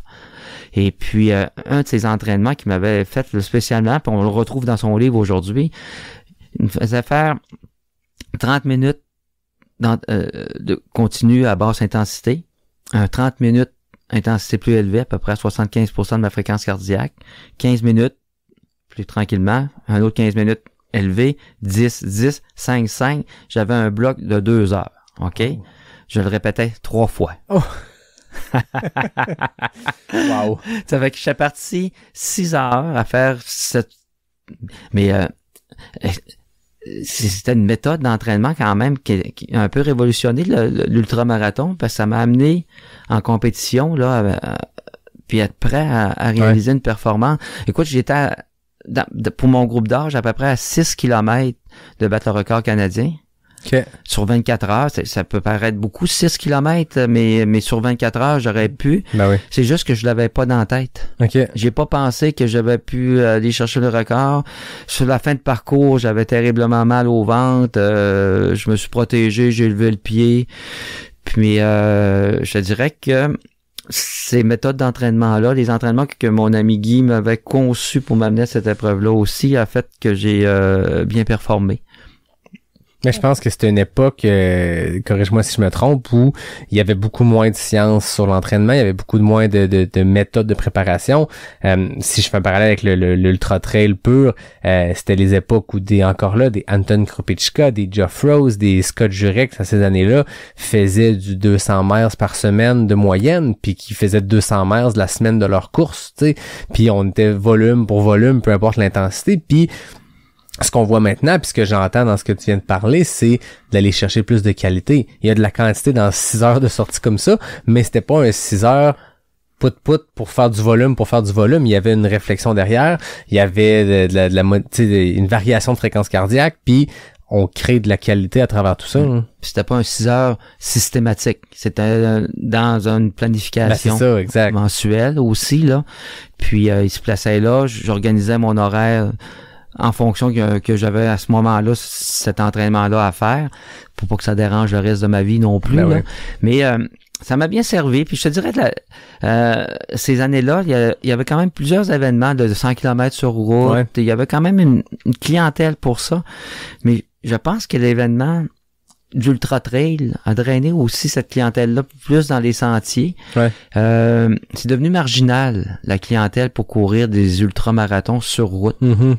Puis je sais même plus, Yannick, s'il existe encore des compétitions dans les environs. Très peu, tu sais, je pense qu'il y a eu une époque où c'était beaucoup plus populaire que celle-là, je dirais pas très populaire, mais tu sais, je me rappelle la première fois que j'ai reçu Stephanie Simpson au podcast, elle venait de remporter le championnat canadien de Backyard Ultra qui était à ses débuts à cette époque-là. Puis c'était une ultramarathonienne qui venait vraiment de l'ultramarathon sur route. Elle avait fait des événements, je pense, aux États-Unis, en Ontario, où c'était justement des ultramarathons, c'était pas des ultra-trails, puis on a vu Stéphanie basculer plus vers l'ultra-trail, faire des Cocodona 250, faire des épreuves typiquement trail, mais je pense qu'elle est très solide dans des environnements plus roulants, donc qui se rapproche peut-être plus de l'ultramarathon sur asphalte, sur piste.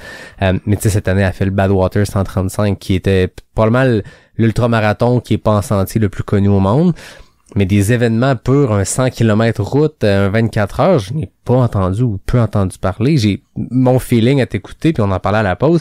Je pense que le Backyard Ultra qui est différent, mais il est peut-être venu un peu chercher cette clientèle-là qui fait de l'ultramarathon, fait de la très longue distance, de l'endurance, mais à plus haute intensité, sur asphalte ou sur un terrain plus dur.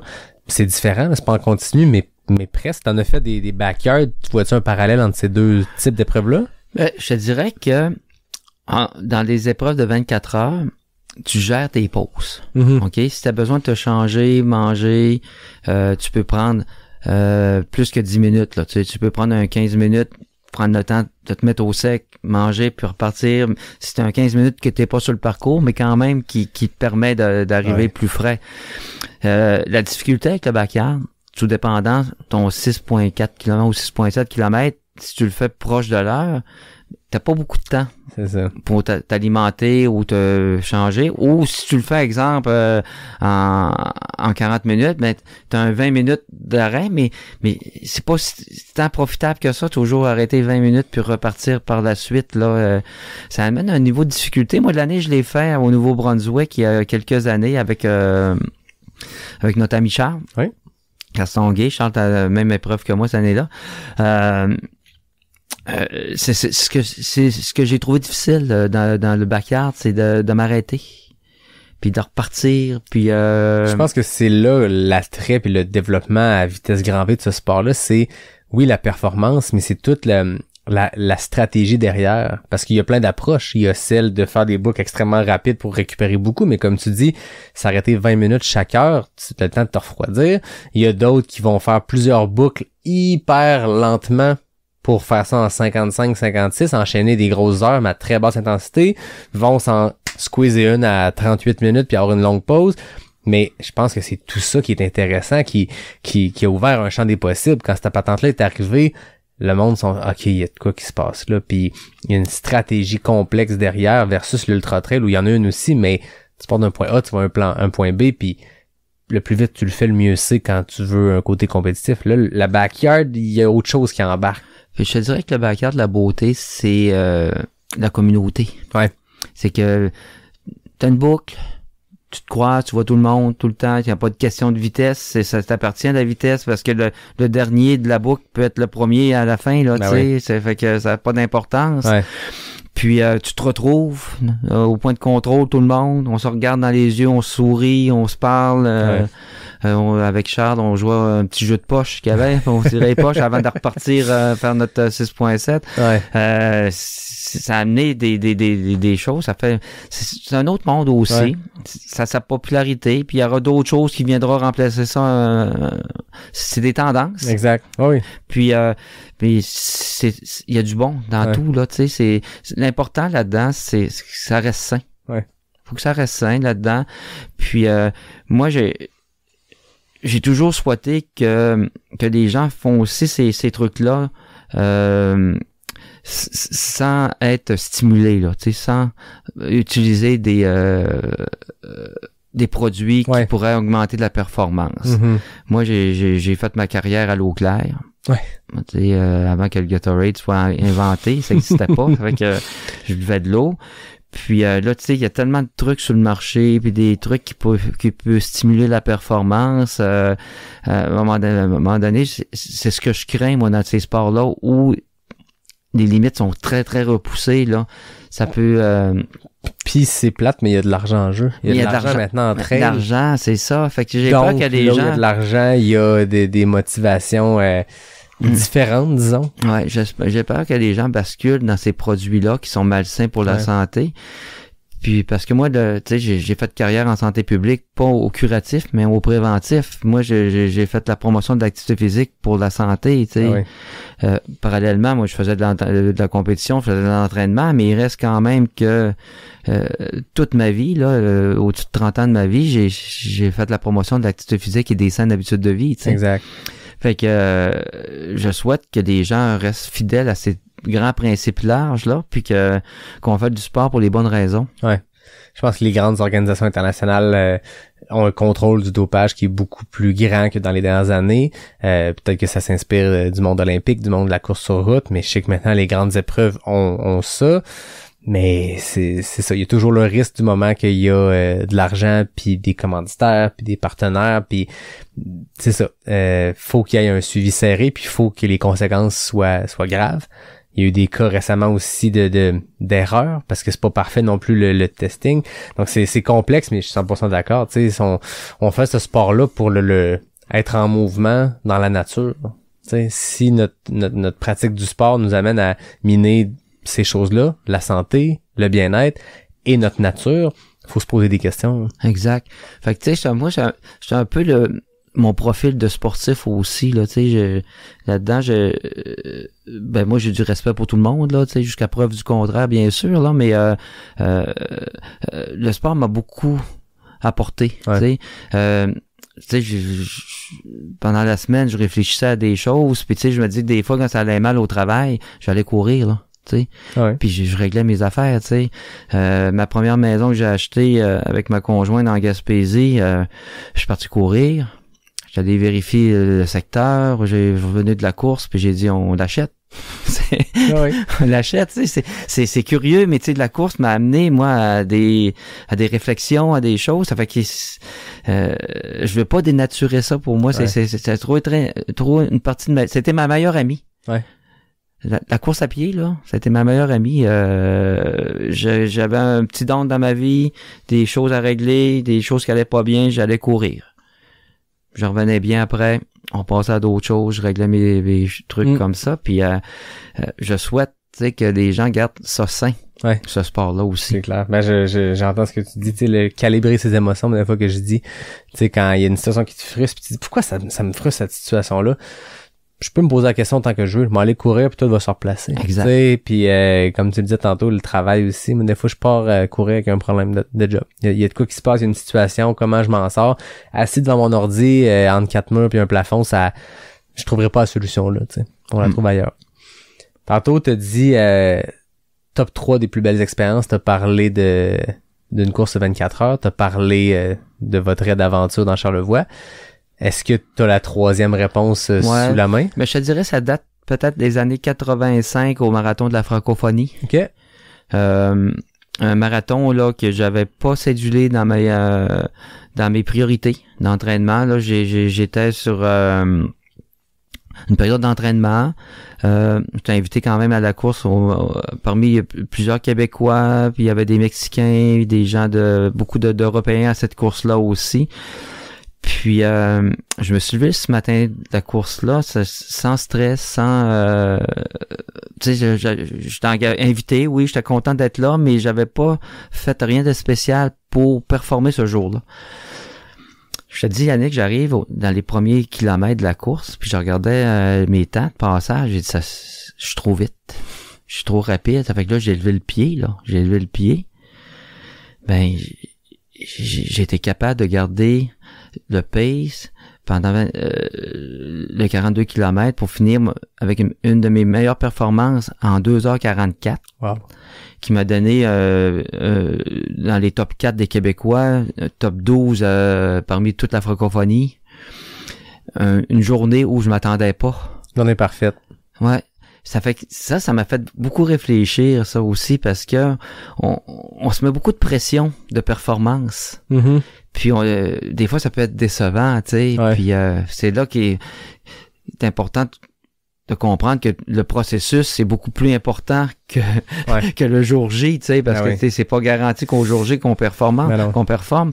Mais moi, j'ai compris cette journée-là, qui fait partie de mes top 3 de mes réalisations, parce que j'ai fini la course en santé, j'étais fort, j'ai pas été en détresse, j'ai été en contrôle toute la course. Puis c'était pas une course que j'avais planifiée, là, tu sais. Il n'y avait pas une anticipation. Exact. Il n'y avait pas un build-up. Ça fait que c'est peut-être la clé. Exact. Aussi. C'est peut-être la clé. C'est peut-être la clé, parce que l'année suivante, je me suis dit, écoute, j'ai fait 2,44 easy, là. Ouais. Fait que j'ai parti sur un pace de 2,40 et moins pour terminer en 2,48 cassé, là. Ouais, c'est ça. Tu sais, pour te dire, tu sais, il y a rien. Ouais. Tu sais, c'est spécial. Fait que moi, j'ai tendance à dire que à partir de cette expérience-là, j'essayais de faire comprendre à mes amis d'enlever la pression. Ouais. Enlevez-vous la pression. Arrête, tu sais, faut pas téléguider les performances 2 semaines, 3 semaines à l'avance. Ouais. Là. Tu dis, moi, je veux courir un marathon en 2,40. Non, garde ça pour toi. Attends. Ouais. Une fois qu'il est fait, là, c'est correct. Tu te dis, j'ai fait 2,40, mais faut pas se mettre trop de pression. Je pense que ça nous brûle un petit peu. Puis les journées, le jour J, là, c'est jamais parfait, Yannick. Tu sais, il peut faire froid, il peut faire chaud. Tu peux être plus fatigué. Plein de facteurs qui s'expliquent pas non plus. Les sensations. Cette journée-là, c'est des bonnes, mais des fois, tu te dis, exact. Des fois, tu pars faire ta run, puis tu te dis, mais aujourd'hui, je traîne un piano, on dirait. Je pèse 100 livres de plus. Qu'est-ce qui se passe? Je sais pas. Fait que c'est pour ça que j'expliquais à mes amis coureurs, les gens que je côtoie, qu'il faut mettre plus l'accent sur le processus, tout le plan d'entraînement que tu as suivi pendant l'année, les fins de semaine que tu as côtoyé des amis à faire des entraînements. Ça compte, toutes ces choses-là. La satisfaction que tu as eue à faire ton sport aussi, là. C'est important, ça se calcule. Puis si ça va bien le jour J, tant mieux. Bravo. Mais ça peut moins bien aller, mais c'est pas grave. Mais le jour J peut motiver tout un processus qui va être le fun du début à la fin. Mais comme tu dis, le jour J, tu peux pas mettre tous tes œufs dans ce panier-là. Exact. La performance peut pas être à la hauteur. L'objectif, quel qu'il soit, peut ne pas être atteint, mais tu peux être fier d'avoir tout fait ce qui est avant. Puis moi, j'ai entendu souvent, puis je l'ai répété aussi souvent, que la victoire, c'est pas la ligne d'arrivée, c'est la ligne de départ. Après ça, ce qui se passe, c'est une seule journée. Tout à fait. T'as pas de contrôle sur tout. Mais de t'être rendu à la ligne de départ puis de te dire, je pense que je suis prêt. Tu sais, j'ai fait ce que j'avais à faire, j'ai coché les cases, j'ai fait mes devoirs, peu importe c'est quoi la préparation, mais je suis à la ligne de départ, puis je suis fier après ça, ce qui se passera, c'est une journée, comme tu dis. Mais le 6 mois avant, il est beaucoup plus important. J'aime beaucoup ce que j'entends. Ouais. on parle beaucoup de ce qui va bien. T'as sûrement fait des apprentissages à la dure. Tu le disais, c'est une époque où les méthodes d'entraînement t'as peut-être pas aussi éprouvées, puis il y a peut-être pas autant de littérature. Même aujourd'hui, le monde se pète la gueule, même avec tout ce qu'on sait. Y a-tu des apprentissages que t'as fait comme ça, à la dure, qui ont nourri ta pratique du sport, puis qui ont peut-être influencé les gens autour de toi qui t'en ont parlé? Ben, tu sais, je disais en honte tout à l'heure, tu sais, on a commencé à courir juste avec des amis là, d'athlétisme à l'époque. On courait, on avait fait notre athlétisme scolaire. Puis après, on était au cégep de Chicoutimi, l'équipe de cross-country. Puis on axait quand même là, nos entraînements sur l'endurance. Puis notre prof de conditionnement physique à l'époque nous inscrit au marathon de Montréal. On a 17 ans, là, tu sais. Alors, j'ai 17 ans. Bon. Ce professeur-là est adepte du jeûne. Donc, il nous incite à prendre notre dernier repas la veille de la course. On se lève, on a 17-18 ans. On se lève le matin, à jeun. On s'enligne sur la ligne de départ d'un marathon. Puis on s'entend là, à 17-18 ans, le premier demi-marathon là, facile. Là, t'sais, on était au-dessus de nos affaires, puis on était même un peu trop rapide, mais on trouvait ça facile. On est arrivé au 30e, parce que j'étais avec mon ami Roger, justement, en fringale. Mais dans le temps, il n'y avait pas rien aux tables des stations, c'était de l'eau. Il n'y avait rien là, à part de l'eau dans des stations. Fait qu'on s'est arrêté à une tente médicale, parce qu'il y avait du 7-Up. On s'est assis sur la chaîne de trottoir avec, c'est le souvenir que j'ai avec une canne de 7-Up, les deux, à boire ça pour partir finir notre marathon. Mais tu sais, c'est là qu'on a appris qu'à l'âge que nous avions à l'époque, il faut manger, tu sais, il faut manger. Mais tu sais, on savait pas, c'était de l'inconnu, puis nos entraîneurs étaient pas tous documentés par rapport à ça. Puis les autres erreurs qu'on faisait, c'est qu'on en faisait beaucoup trop. Ouais. Beaucoup trop d'entraînement, pas bien dosé, le dosage était pas là du tout. La différence entre nos temps qu'on faisait à l'entraînement et en compétition, il y avait peut-être presque la même chose. Ce qui est pas bon signe. Trop vite tout le temps, tu sais. La zone 1, ça existait pas. Non, on n'était pas... Non. Alors qu'on sait que maintenant, c'est la majorité du temps de la semaine d'entraînement devrait être passé dans cette zone-là. Puis, ouais. Mais à l'époque, vous le saviez pas, puis mais c'est sûr que t'arrives cassé déjà, ou t'arrives hypothéqué, disons, à ton jour J. Là. Exact, ouais. Ça peut pas bien se passer. Là. Puis, autre chose qu'on a appris aussi, tout le phénomène des blessures sportives, c'était moins bien documenté aussi. Ouais. Donc, lorsqu'on avait des bobos, la compréhension de la blessure, c'était pas toujours clair non plus, fait qu'on s'entraînait blessé, là. Moi, j'ai eu la chance... Peut-être à cause de mon patron de course ou mon poids, d'être pas beaucoup dans la carrière que j'ai fait quand même, en faire beaucoup comme j'ai fait là, pas tant blessé que ça. Ouais. J'ai eu des traumatismes, je parlais tout à l'heure des engelures, d'autres trucs là, mais des blessures d'usure. Ouais, mais tu sais des blessures de tendinite, puis des trucs. J'étais chanceux dans ma carrière, j'en ai eu, oui, mais moins que d'autres. Puis moi j'ai dans ma cohorte de coureurs, on n'est plus beaucoup en faire aujourd'hui là. Il y en a beaucoup qui ont été obligés de cesser la course à pied parce que leur corps ne permet plus de le faire. Ouais. Non, c'est un sport qui est difficile pour le corps, faut en prendre soin. Fait que c'est de la beauté aujourd'hui, c'est que là, avec la clinique du coureur, tout ce qui est la blessure sportive, c'est connu maintenant. On peut se prendre prise en charge plus rapidement. Puis tu sais, l'autre truc qu'on n'avait pas dans nos années, c'était l'équipement. Ouais. L'équipement n'était pas arrivé encore. On n'avait pas de montre chrono. On n'avait pas les équipements à traîner de l'eau, pas de veste d'hydratation. On partait là avec rien là dans nos poches là, tu sais. Puis on recommanderait pas ça maintenant aujourd'hui à partir 3 heures en trail, les mains vides. C'est un risque. C'est un risque immense. Ouais, oui, c'est un risque là. Puis mais tu sais. On a ouvert la voie. On a agi comme pionnier dans ce sport-là. La beauté là-dedans, c'est qu'on se parle des amis de l'époque, puis on trouve ça drôle. On a encore du plaisir à se conter de nos histoires, mais c'est sûr qu'on a fait des choses dangereuses par ignorance. Ben c'est ça. Mais fallait tracer la voie, puis tout le monde vous en remercie. Ouais. Je suis content de savoir au moins que maintenant, tu peux continuer à courir. Contrairement, tu sais, c'est plate. Il y a des gens qui se sont poussés à un point de plus pouvoir courir, mais c'est ça. Il y avait pas d'encadrement, puis comme on le disait tantôt, on veut faire ce sport-là longtemps, fait qu'il faut prendre les moyens. Je dirais, Yannick, la différence, j'ai jamais été le meilleur. J'étais bon, tu sais, mais jamais été le meilleur. Puis, je pense que ça m'a bien servi, ça. Ouais. Fait que j'ai jamais poussé tant la machine pour m'amener à un stade où que du non-retour, tu sais. Ouais. J'ai eu des accidents, j'ai eu des opérations au genou 2 fois. Ça, c'est même pas pour la course, là, c'est un traumatisme, mais il reste que le temps que j'ai soigné ce genou-là, j'ai été capable de revenir par après à la course à pied, puis reprendre la course, puis c'est ça que je trouve, tu sais, la beauté dans ma carrière, c'est que j'ai jamais perdu de vue la course à pied longtemps. Tu parlais tantôt de la pression qu'on peut se mettre entre cette époque-là, les années 80-90, puis même tu parlais de 2009-2010, tes championnats du monde, tes championnats du Commonwealth.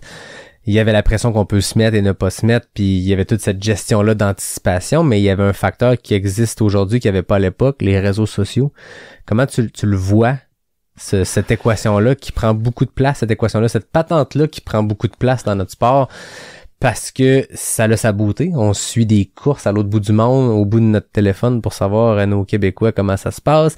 On connecte avec des gens. Pas sorti du bois n'existerait pas sans les médias sociaux. Il y a plein de bienfaits, mais c'est un facteur immense de pression pour certaines personnes. Ouais, moi, je trouve qu'il y a du bon, puis du moins bon dans les réseaux sociaux, dans le sens que contrairement à mes années à moi, on réalisait des performances, puis c'était éphémère, le lendemain matin, c'était fini, puis on passait à d'autres choses, tu sais.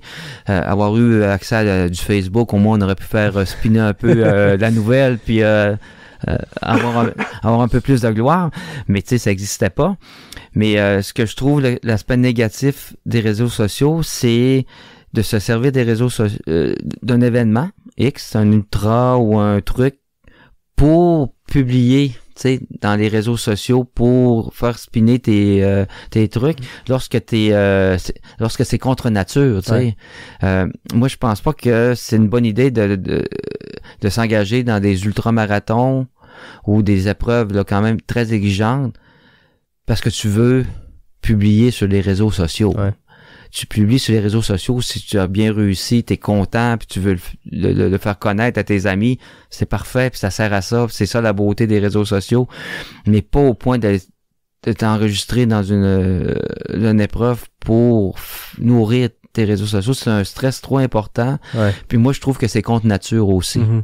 Ou consciemment ou inconsciemment de se mettre cette pression-là d'aller plus loin, tu sais, puis je pense qu'il y a un petit changement de paradigme dans le trail, puis c'est une bonne chose que il y a pas si longtemps, quelqu'un complétait son premier UTHC 28 puis se faisait demander « Fais-tu le 42 l'an prochain? » Puis que ce soit une pression externe ou même via les médias sociaux, « Hey, t'as fait 28, la prochaine étape c'est le 42. » Comme si la prochaine étape c'était plus, peut-être la prochaine étape c'est la même chose, mais plus vite. Peut-être la prochaine étape, c'est de le refaire. Peut-être la prochaine étape, c'est... Tu sais, cette pression-là est pas nécessaire, puis il faut que, collectivement, on fasse attention aux gens, tu sais, parce que c'est pas une fin en soi. On n'est pas obligé de faire 100 000. C'est peut-être même mieux de pas le faire. Oui, puis tu sais, ça m'amène... Tu sais, moi, j'ai des amis qui s'entraînaient pour un Ironman. Puis souvent, il suivait son plan d'entraînement à la lettre, là. Puis là, il me disait, Guy, il faut que j'aille courir. Mm-hmm. Mais là, je disais, pourquoi il faut? Ouais. Ben, c'est parce que c'est ça au plan, mais j'ai dit, faut dire, je vais courir parce que j'aime ça, tu sais. Ouais. Ça te tente-tu? L'obligation, là, c'est là que ça devient dangereux, je trouve. Ouais. C'est parce que, tu sais, il y a toujours le principe, Yannick, de bien assimiler l'entraînement. Ouais. Si à un moment donné, c'est toujours, il faut que je m'entraîne, mais au lieu de bien assimiler, tu creuses ta tombe, là, tu sais, puis ça peut être dangereux, ça, là, ça peut t'amener dans une zone très néfaste pour ta santé, là, puis avoir même au niveau psychologique des séquelles de ça. Ouais. Donc, moi, j'avais bien récupéré mon ami à l'époque pour lui dire, ben non, j'y vais parce que j'aime ça, j'y vais parce que j'ai le goût de le faire, tu sais. Ouais. Moi, souvent, là, tu sais, je parlais encore cette semaine avec Pierre Lavoie, puis je disais, Pierre, on a fait du sport là, dans notre vie. Là, Pierre était un bon complice aussi avec moi dans les années 80, dans les courses de 10 km, des demi-marathons, dans les triathlons. Puis mais j'ai dit, Pierre, j'ai dit, on a tout fait de ces sports-là parce que on aimait ça. Ouais. C'est par l'amour, là, je pense que ça devient le premier critère.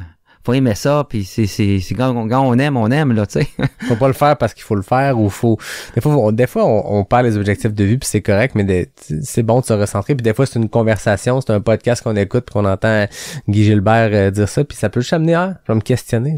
En ce moment, je le fais-tu par amour de ce sport-là, de cette activité-là, ou je le fais parce que je t'inscris, puis ça me met une pression d'être prêt pour tel jour J, parce que chacun trouve ses façons de se motiver, puis ça peut être motivant de te prendre un dossard, d'avoir un peu peur quand tu fais j'achète, tu pèses sur le bouton, puis ok, bon, là, faut le faire. Mais ça peut être un trillant, puis ça peut être le fun, cette anticipation-là, puis ce petit stress-là que ça te crée, mais faut que ça le fasse pour les bonnes raisons. Oui, ben tout à fait. Tu sais, le fait de s'inscrire à un événement, c'est sain, là, c'est correct, parce que c'est ta motivation de l'année. Ouais. Puis, idéalement, inscris-toi pas toute seule, inscris-toi avec un ami. Parce que, tu sais, la journée où t'as pas le goût de sortir pour aller faire ton activité physique, ben, si ton ami t'appelle, on y va dessus aujourd'hui, ben, ok, on va y aller, puis on va sortir, tu sais, on va aller faire, fait que ça reste sain, tu sais, c'est tout des bons principes, mais tu sais, si on génère une blessure, si on génère un stress supplémentaire par rapport à une inscription, ben, on peut le laisser faire, on peut dire, ben, on va sauter un tour. Ouais. On va le faire une autre année, on va s'inscrire à un autre événement. C'est comme tu dis, c'est pas une fin en soi, on gagne pas notre vie, il faut aller travailler à tous les jours quand même, il faut éduquer nos enfants. Fait que moi je pense que j'ai fait mes premières courses à l'âge de mon premier marathon à 17 ans, à part des courses en athlétisme, mais la première course sur route à l'âge de 15 ans, un 15 km. OK? Puis j'ai jamais arrêté après ça, là, tu sais, j'ai jamais arrêté, tu sais, par amour, par passion. Par amour, tu sais. C'est un podcast de trail, Guy, puis on a jasé de plein d'affaires qui sont toutes directement reliées au trail, à la pratique de l'ultra-trail, l'ultramarathon, mais on n'a pas tant parlé de trail, t'en as fait beaucoup. J'ai goût qu'on conclue sur le Gaspésia. Je le disais tantôt, ça va être le 10e anniversaire cette année de l'Ultra Trail Gaspésia 100. Et t'es un des rares qui a participé à chacune des éditions. Tu y seras aussi cette année pour ta 10e. Qu'est-ce qui te fait revenir chaque année à Percé pour le Gaspésia? Ben, c'est un attachement. Je disais tout à l'heure que j'ai commencé ma carrière en Gaspésie en 1990 pour la santé publique. Mes enfants sont nés en Gaspésie, donc c'est des Gaspésiens.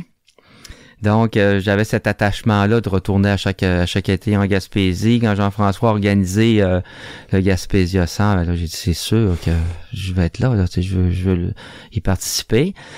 Première année, ben c'est sûr que son premier 100 000, j'ai été parmi les rares qui l'ont terminé, mais c'est une année un peu spéciale parce que Jean-François avait l'idée de faire un parcours continu de 160 km, là, tu sais. Il devait avoir des milliers de flags pour baliser son parcours, puis il en avait reçu 100. Donc, il fallait essayer de se retrouver à travers des pistes, puis des indications, puis tout le monde s'est perdu, là, à un moment donné. Ça fait que la course était un peu... comment je pourrais expliquer ça, dénaturé par le fait qu'il y a personne qui a fait le vrai parcours, qui a fait la bonne distance. Puis en plus, Jean-François, cette année-là, s'est fait saboter son parcours, une partie du parcours. C'est vrai. C'est arrivé aussi, donc on avait dû couper à des endroits. Mais quand même, on avait couru au-dessus de 24 heures pareil. Là, on avait quand même fait au-dessus de 24 heures de course cette journée-là. Puis je m'étais réinscrit les années suivantes, là, avec...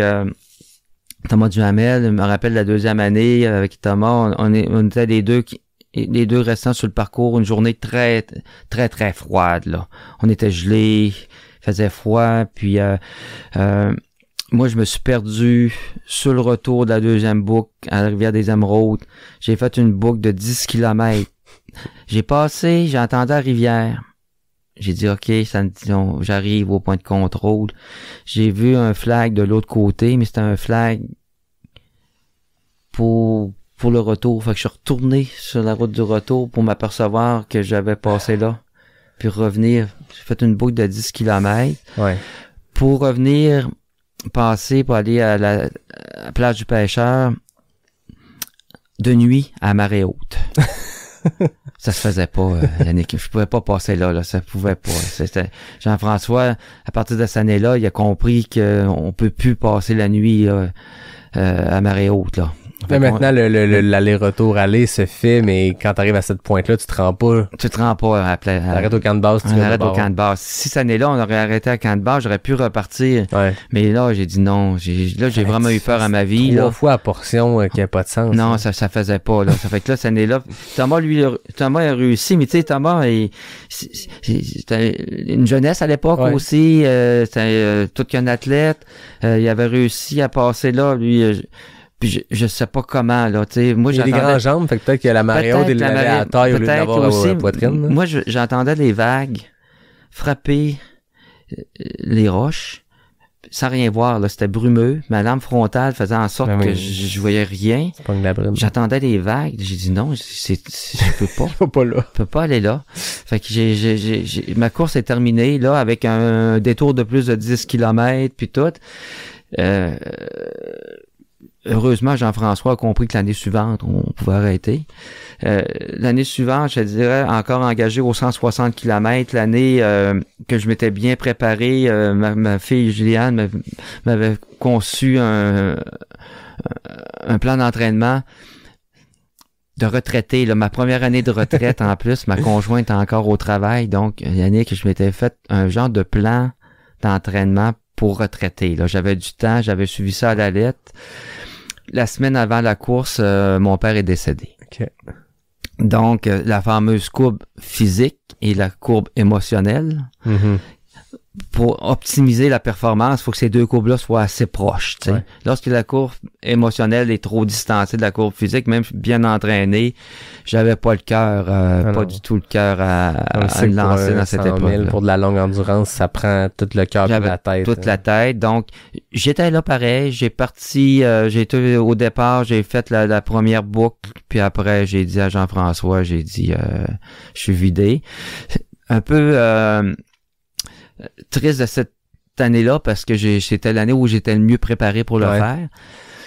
Puis les années suivantes, après, je me suis engagé plus dans les courses, le transpercé, le 57 km que j'ai fait à répétition depuis, là. Par contre, je me suis pas représenté sur les allers-retours du 100 000. Ouais. Mais il reste que je suis un des rares, je pense, participants à avoir fait des distances ultra. Ouais. Au Gaspésia. Là, puis il y a même une année, la première année, sans que ce soit un 160 km ferme, là, parce qu'on s'est tous mêlés dans le parcours, mais la semaine suivante, il y avait le 160 km en vélo de montagne que j'ai fait.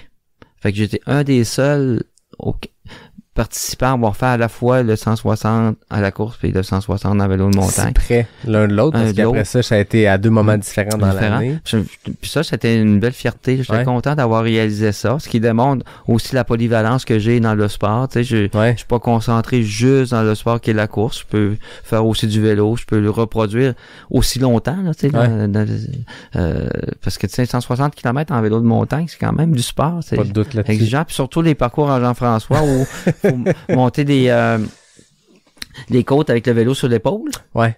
En traction avec la corde de l'autre main, tu sais. Mais tu sais, c'est Jean-François, c'est le charme de la Gaspésie aussi. Ouais. Cette épreuve-là, sans que ça soit des dénivelés importants, reste que c'est une course qui est très difficile par son climat. Par la surface. C'est une espèce de terre rouge qui colle au crampon. Ouais. Puis quand c'est très humide, ben cette terre-là est difficile, il y a des faux mouvements qui se font, peut étirer un muscle, il y a des petites douleurs qui glissent, par glissement, des douleurs qui se génèrent à force de courir. Ce qui amène la difficulté de la Gaspésie, c'est la surface. On court aussi sur la plage, là, tu sais, on n'est pas tout le temps bien entraîné à ça. Sur les roches aussi qui sur un chemin de fer. chemin de fer, on oublie cette partie-là aussi. Sur là. asphalte, par portion aussi. Oui, aussi. Donc, tu sais, j'en fais un peu de tout, ça amène la difficulté. Il y a un taux de réussite qui est quand même assez faible, Jean-François, dans ces ultramarathons. Ben, pour toutes les raisons que tu viens de donner, puis celles qu'on a décrites dans le panel avec Thomas, Anne, Hélène et René, tu sais, il y a beaucoup de facteurs de difficulté qui vont au-delà des chiffres sur le papier, qui fait que Jeff le racontait, Jeff Tapp, que quand il a annoncé un 100 000 à moins de 3000 mètres de dénivelé ou moins de 4000 mètres, ça riait les gens. Ouais. C'est un vrai 100 000, avec autant peu de dénivelé. Je pense qu'il n'y a plus personne maintenant qui remet en doute ça devient la difficulté de ce parcours-là. Ouais. C'est le défi des ultra-trails maintenant, les coureurs d'ultra-trail d'aller compléter ce 100 000 là, ça fait partie, c'est comme un mythe là. Maintenant, faut le faire là. Mais là maintenant, pour le 10e, je inscrit aux 57 km. C'est une journée de travail quand même. C'est entre 7 pour moi, c'est pas entre 7 et 8 heures. Je trouve ça raisonnable. Ça me permet de faire des choses que j'aime. Il y a une année, là, tu sais, c'est curieux, tu sais, je cours avec un grand gaillard, un grand garçon dans la trentaine.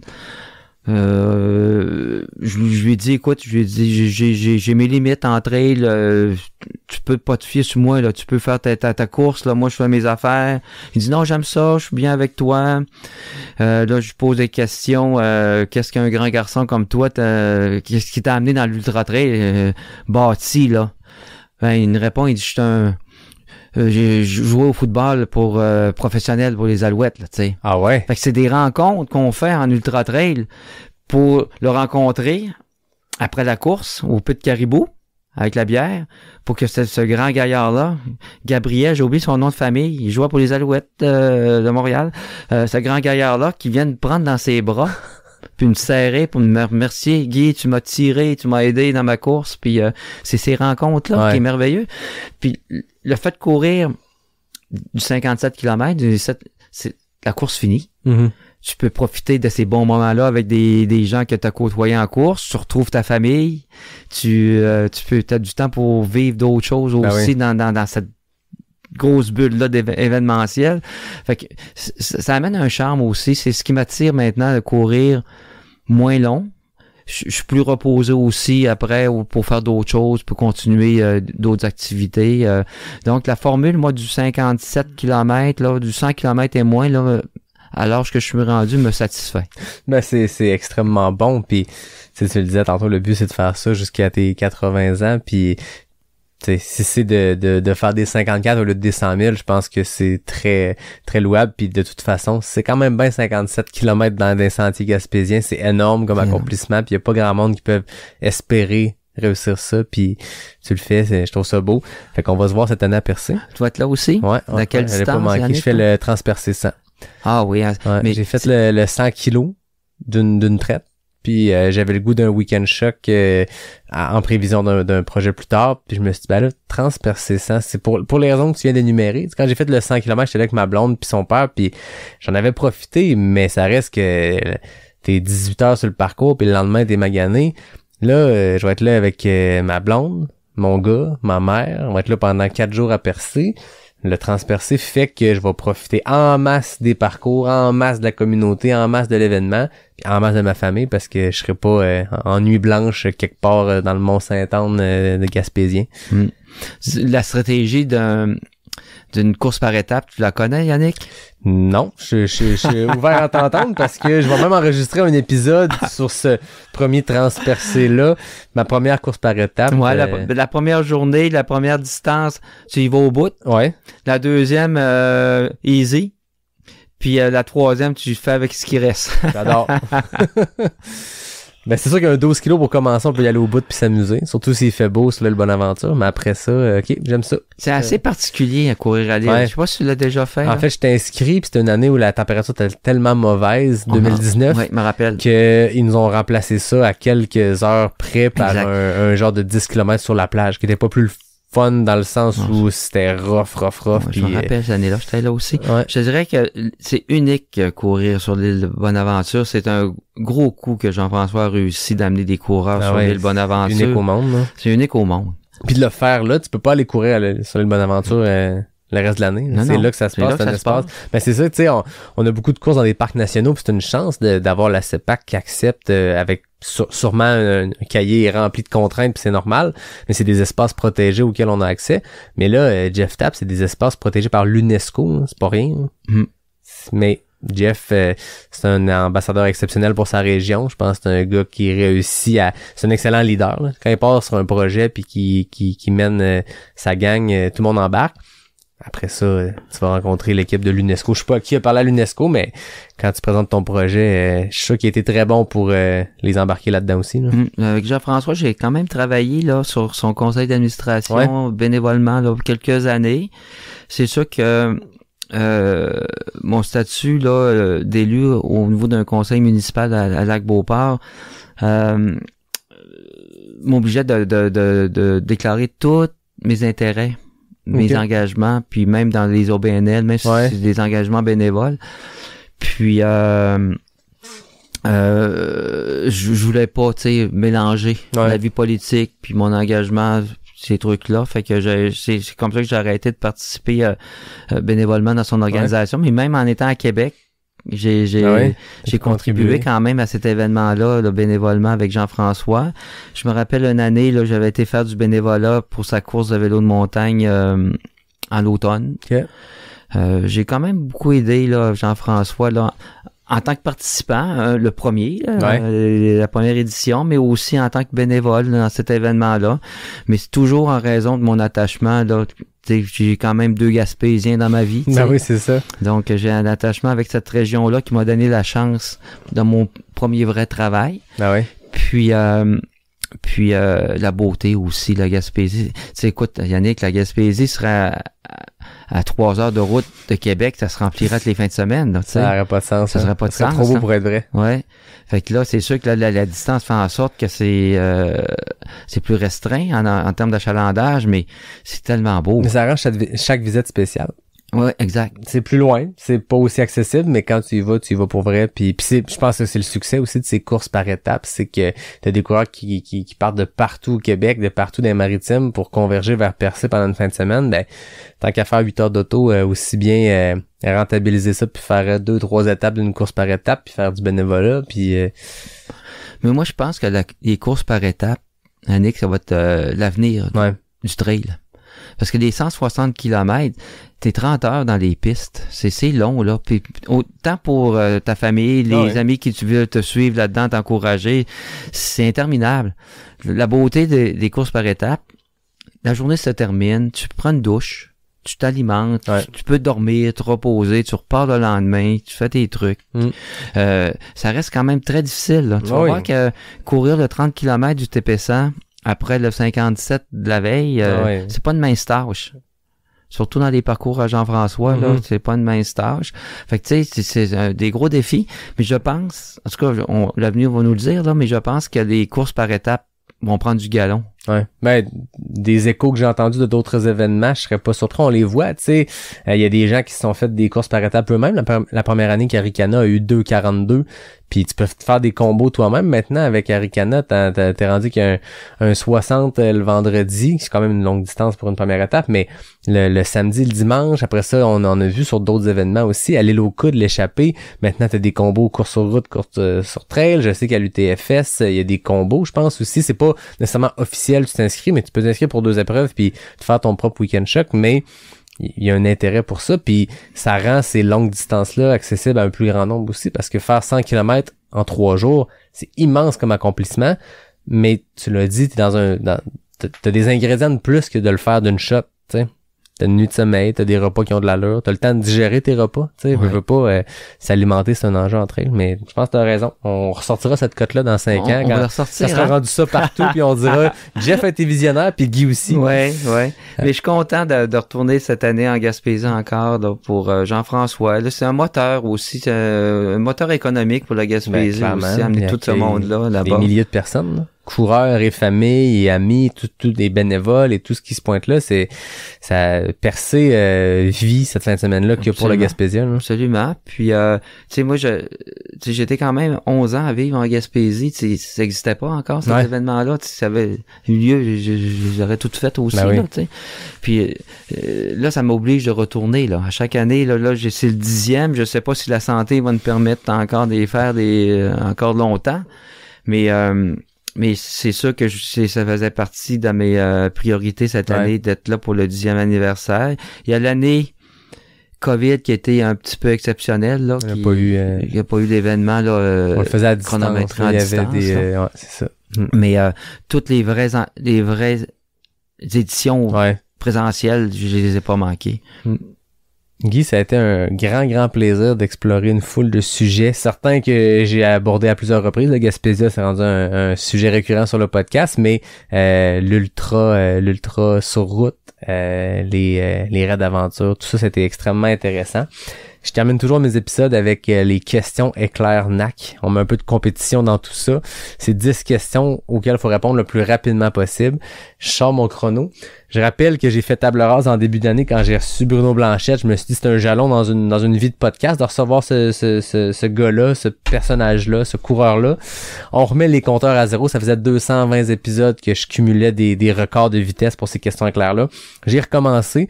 Maintenant, dans la catégorie en personne, comme c'est ton cas en ce moment, le record est 10 secondes pour 10 questions. C'est très rapide. Une seconde. Une seconde par réponse, par question. Pardon. Et boys. Mais t'es pas obligé de te coller sur le record. On est là pour avoir du fun, puis je te mets des trucs en opposition qu'il faut que tu répondes le plus rapidement possible. Tu me dis quand t'es prêt? Oui. Route ou trail? Route. Des plus ou des moins? Des plus. Roche ou racine? Racine. Neige ou bouette? Neige. Question NAC, érable ou chocolat? Chocolat. Patin ou ski? Patin. Café ou thé? Café. Vélo ou natation? Vélo. Percé ou coin du banc? Coin du banc. Raid ou ultra trail? Ultra trail. 22 secondes. C'est pas le record, mais t'as pris le temps de répondre, j'ai adoré. T'as pris le temps de réfléchir aux réponses. Oui. Ultra trail, raid, c'était une difficile celle-là? Ben, ultra trail, puis le raid d'aventure, parce que le raid d'aventure, c'est un autre patente, un peu comme le triathlon. Ouais. C'est une patente qui demande trop. Mais quand t'as du multisport, c'est du multi-entraînement. Hein? C'est de l'équipement, puis on brise notre équipement là-dedans. Là, on déchire les vêtements, puis on brise, tu sais. Puis c'est interminable. Ouais. J'étais tout le temps rendu dans la boutique de plein air, acheter une pièce d'équipement, remplacer réparer. Puis tu sais, moi j'étais un salarié là, je travaillais pour la santé publique, j'avais 2 enfants, mes enfants ont fait de la musique, ont fait du sport, j'étais à l'école, payé là, tu sais. Ouais, j'ai payé acheter des piolets puis je dis à un moment donné, il faut choisir là, nos batailles, puis tu sais, la beauté de la course à pied là, c'est pas un sport qui est dispendieux hein. Puis 5 km là. Tu sais, il y a des midis, j'allais courir 5 km l'heure du midi, mais j'arrivais le soir à la maison, là, disposé, là. Ben oui. Qu'est-ce qu'on fait, les enfants, puis on est disponible, là, tu sais. Ouais. Mais, difficile à reproduire dans d'autres sports. Le vélo demande beaucoup plus de temps. Ah ouais, pour des résultats similaires, dans le sens que, c'est 1 heure de course, là, t'as le temps de te torcher comme il faut, tu sais. Puis le ski de fond, c'est un sport qui demande, c'est énergivore parce qu'il y a l'entretien. La préparation. Ouais. L'entretien, tout ça. Malgré du ski de fond, j'en ai fait beaucoup. Ouais. Dans les années, Colin, 70, et ça ne nous rajeunit pas, là. Le ski n'était pas arrivé encore, là. C'était du classique, là. Des entraîneurs, là, comme je te dis, qui étaient ignorants, là, ils nous faisaient faire des kids, là, 15-16 ans, là, du 60-70 km par jour, le samedi dimanche. My God! On sortait les fins de semaine avec un 100, 140, 150 km de ski de fond, dans des tracts. T'es-tu écœuré, tu penses? 2 fois par jour. On ski le matin, on ski l'après-midi, samedi, dimanche. My God! Puis, il était un temps. Non, quand le skate est arrivé, le ski skate, là, j'ai serré, j'ai pris le ski.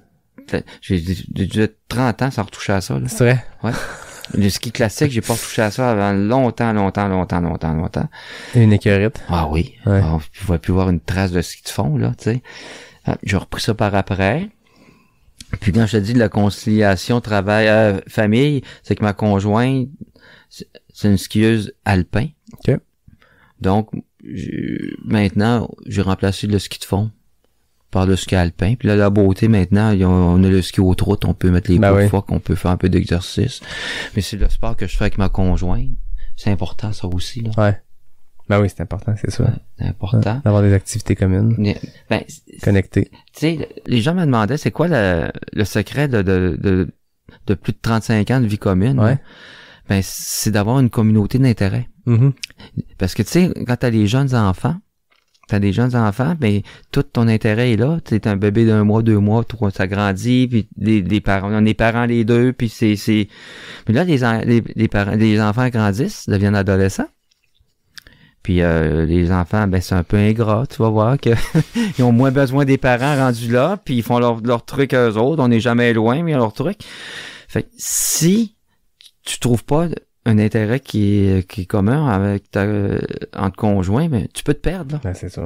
Parce que là, t'avais les enfants c'est moins, ils sont toujours là, mais on pourrait faire autre chose là. Ah ouais. Fait que ma conjointe et moi, c'est là qu'on a trouvé des intérêts communs comme le ski alpin ou d'autres activités où on se retrouve les deux ensemble. Ouais. Parce que ma conjointe ne fait pas de course à pied, mais elle m'a supporté. Marlène, elle était dans tous mes événements depuis 35 ans. Ça fait que là, ce serait à mon tour, là, tu sais, pour les 30 prochaines années, de faire les choses qui lui plaisent à elle aussi. On vous le souhaite, ces 30 prochaines années-là, où c'est toi qui vas promener, je sais pas si ça sera de ravito en ravito, mais non, je vous le souhaite, c'est beau, 35 ans, félicitations vous deux. Ouais.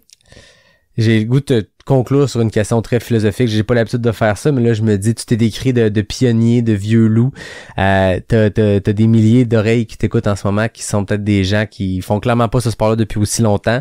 Certains commencent, certains font ça depuis quelques années. La plupart, je suppose, j'ose espérer, se plaît, sont passionnés de ce sport-là. C'est quoi ton message pour la communauté trail, les gens qui écoutent, qui sont des pratiquants de ce sport-là, de tout niveau? Ah ben moi, regarde, je reviens avec l'amour. Faut faire ça parce qu'on aime ça.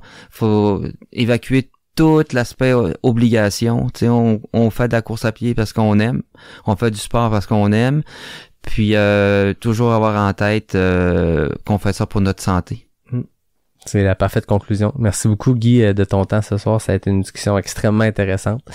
Comme d'habitude, je termine en remerciant David Hébert pour le design graphique, Fred Desroches pour le thème musical, NAC qui est le partenaire principal du podcast, Noctem qui nous a offert d'excellentes bières ce soir. T'as aimé ta bière? Oui, très bonne. Ouais. Je suis content. La Nano IPA, on la recommande? Oui. Surveillez-la, c'est celle qui a une petite icône de course à pied. Tyrannique. Ouais. Espadrille dessus. 130 calories.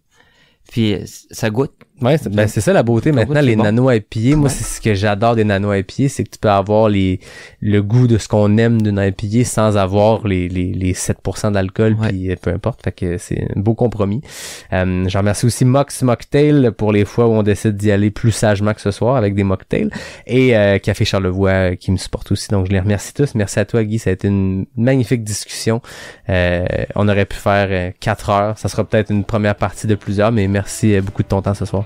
OK. C'est moi qui te remercie, Yannick. Puis à tout le monde, je vous dis à la semaine prochaine ou à la prochaine. On sait pas encore, ça sera quand le prochain épisode. Pour le prochain, de Pas sorti du bois, le podcast 100% trail.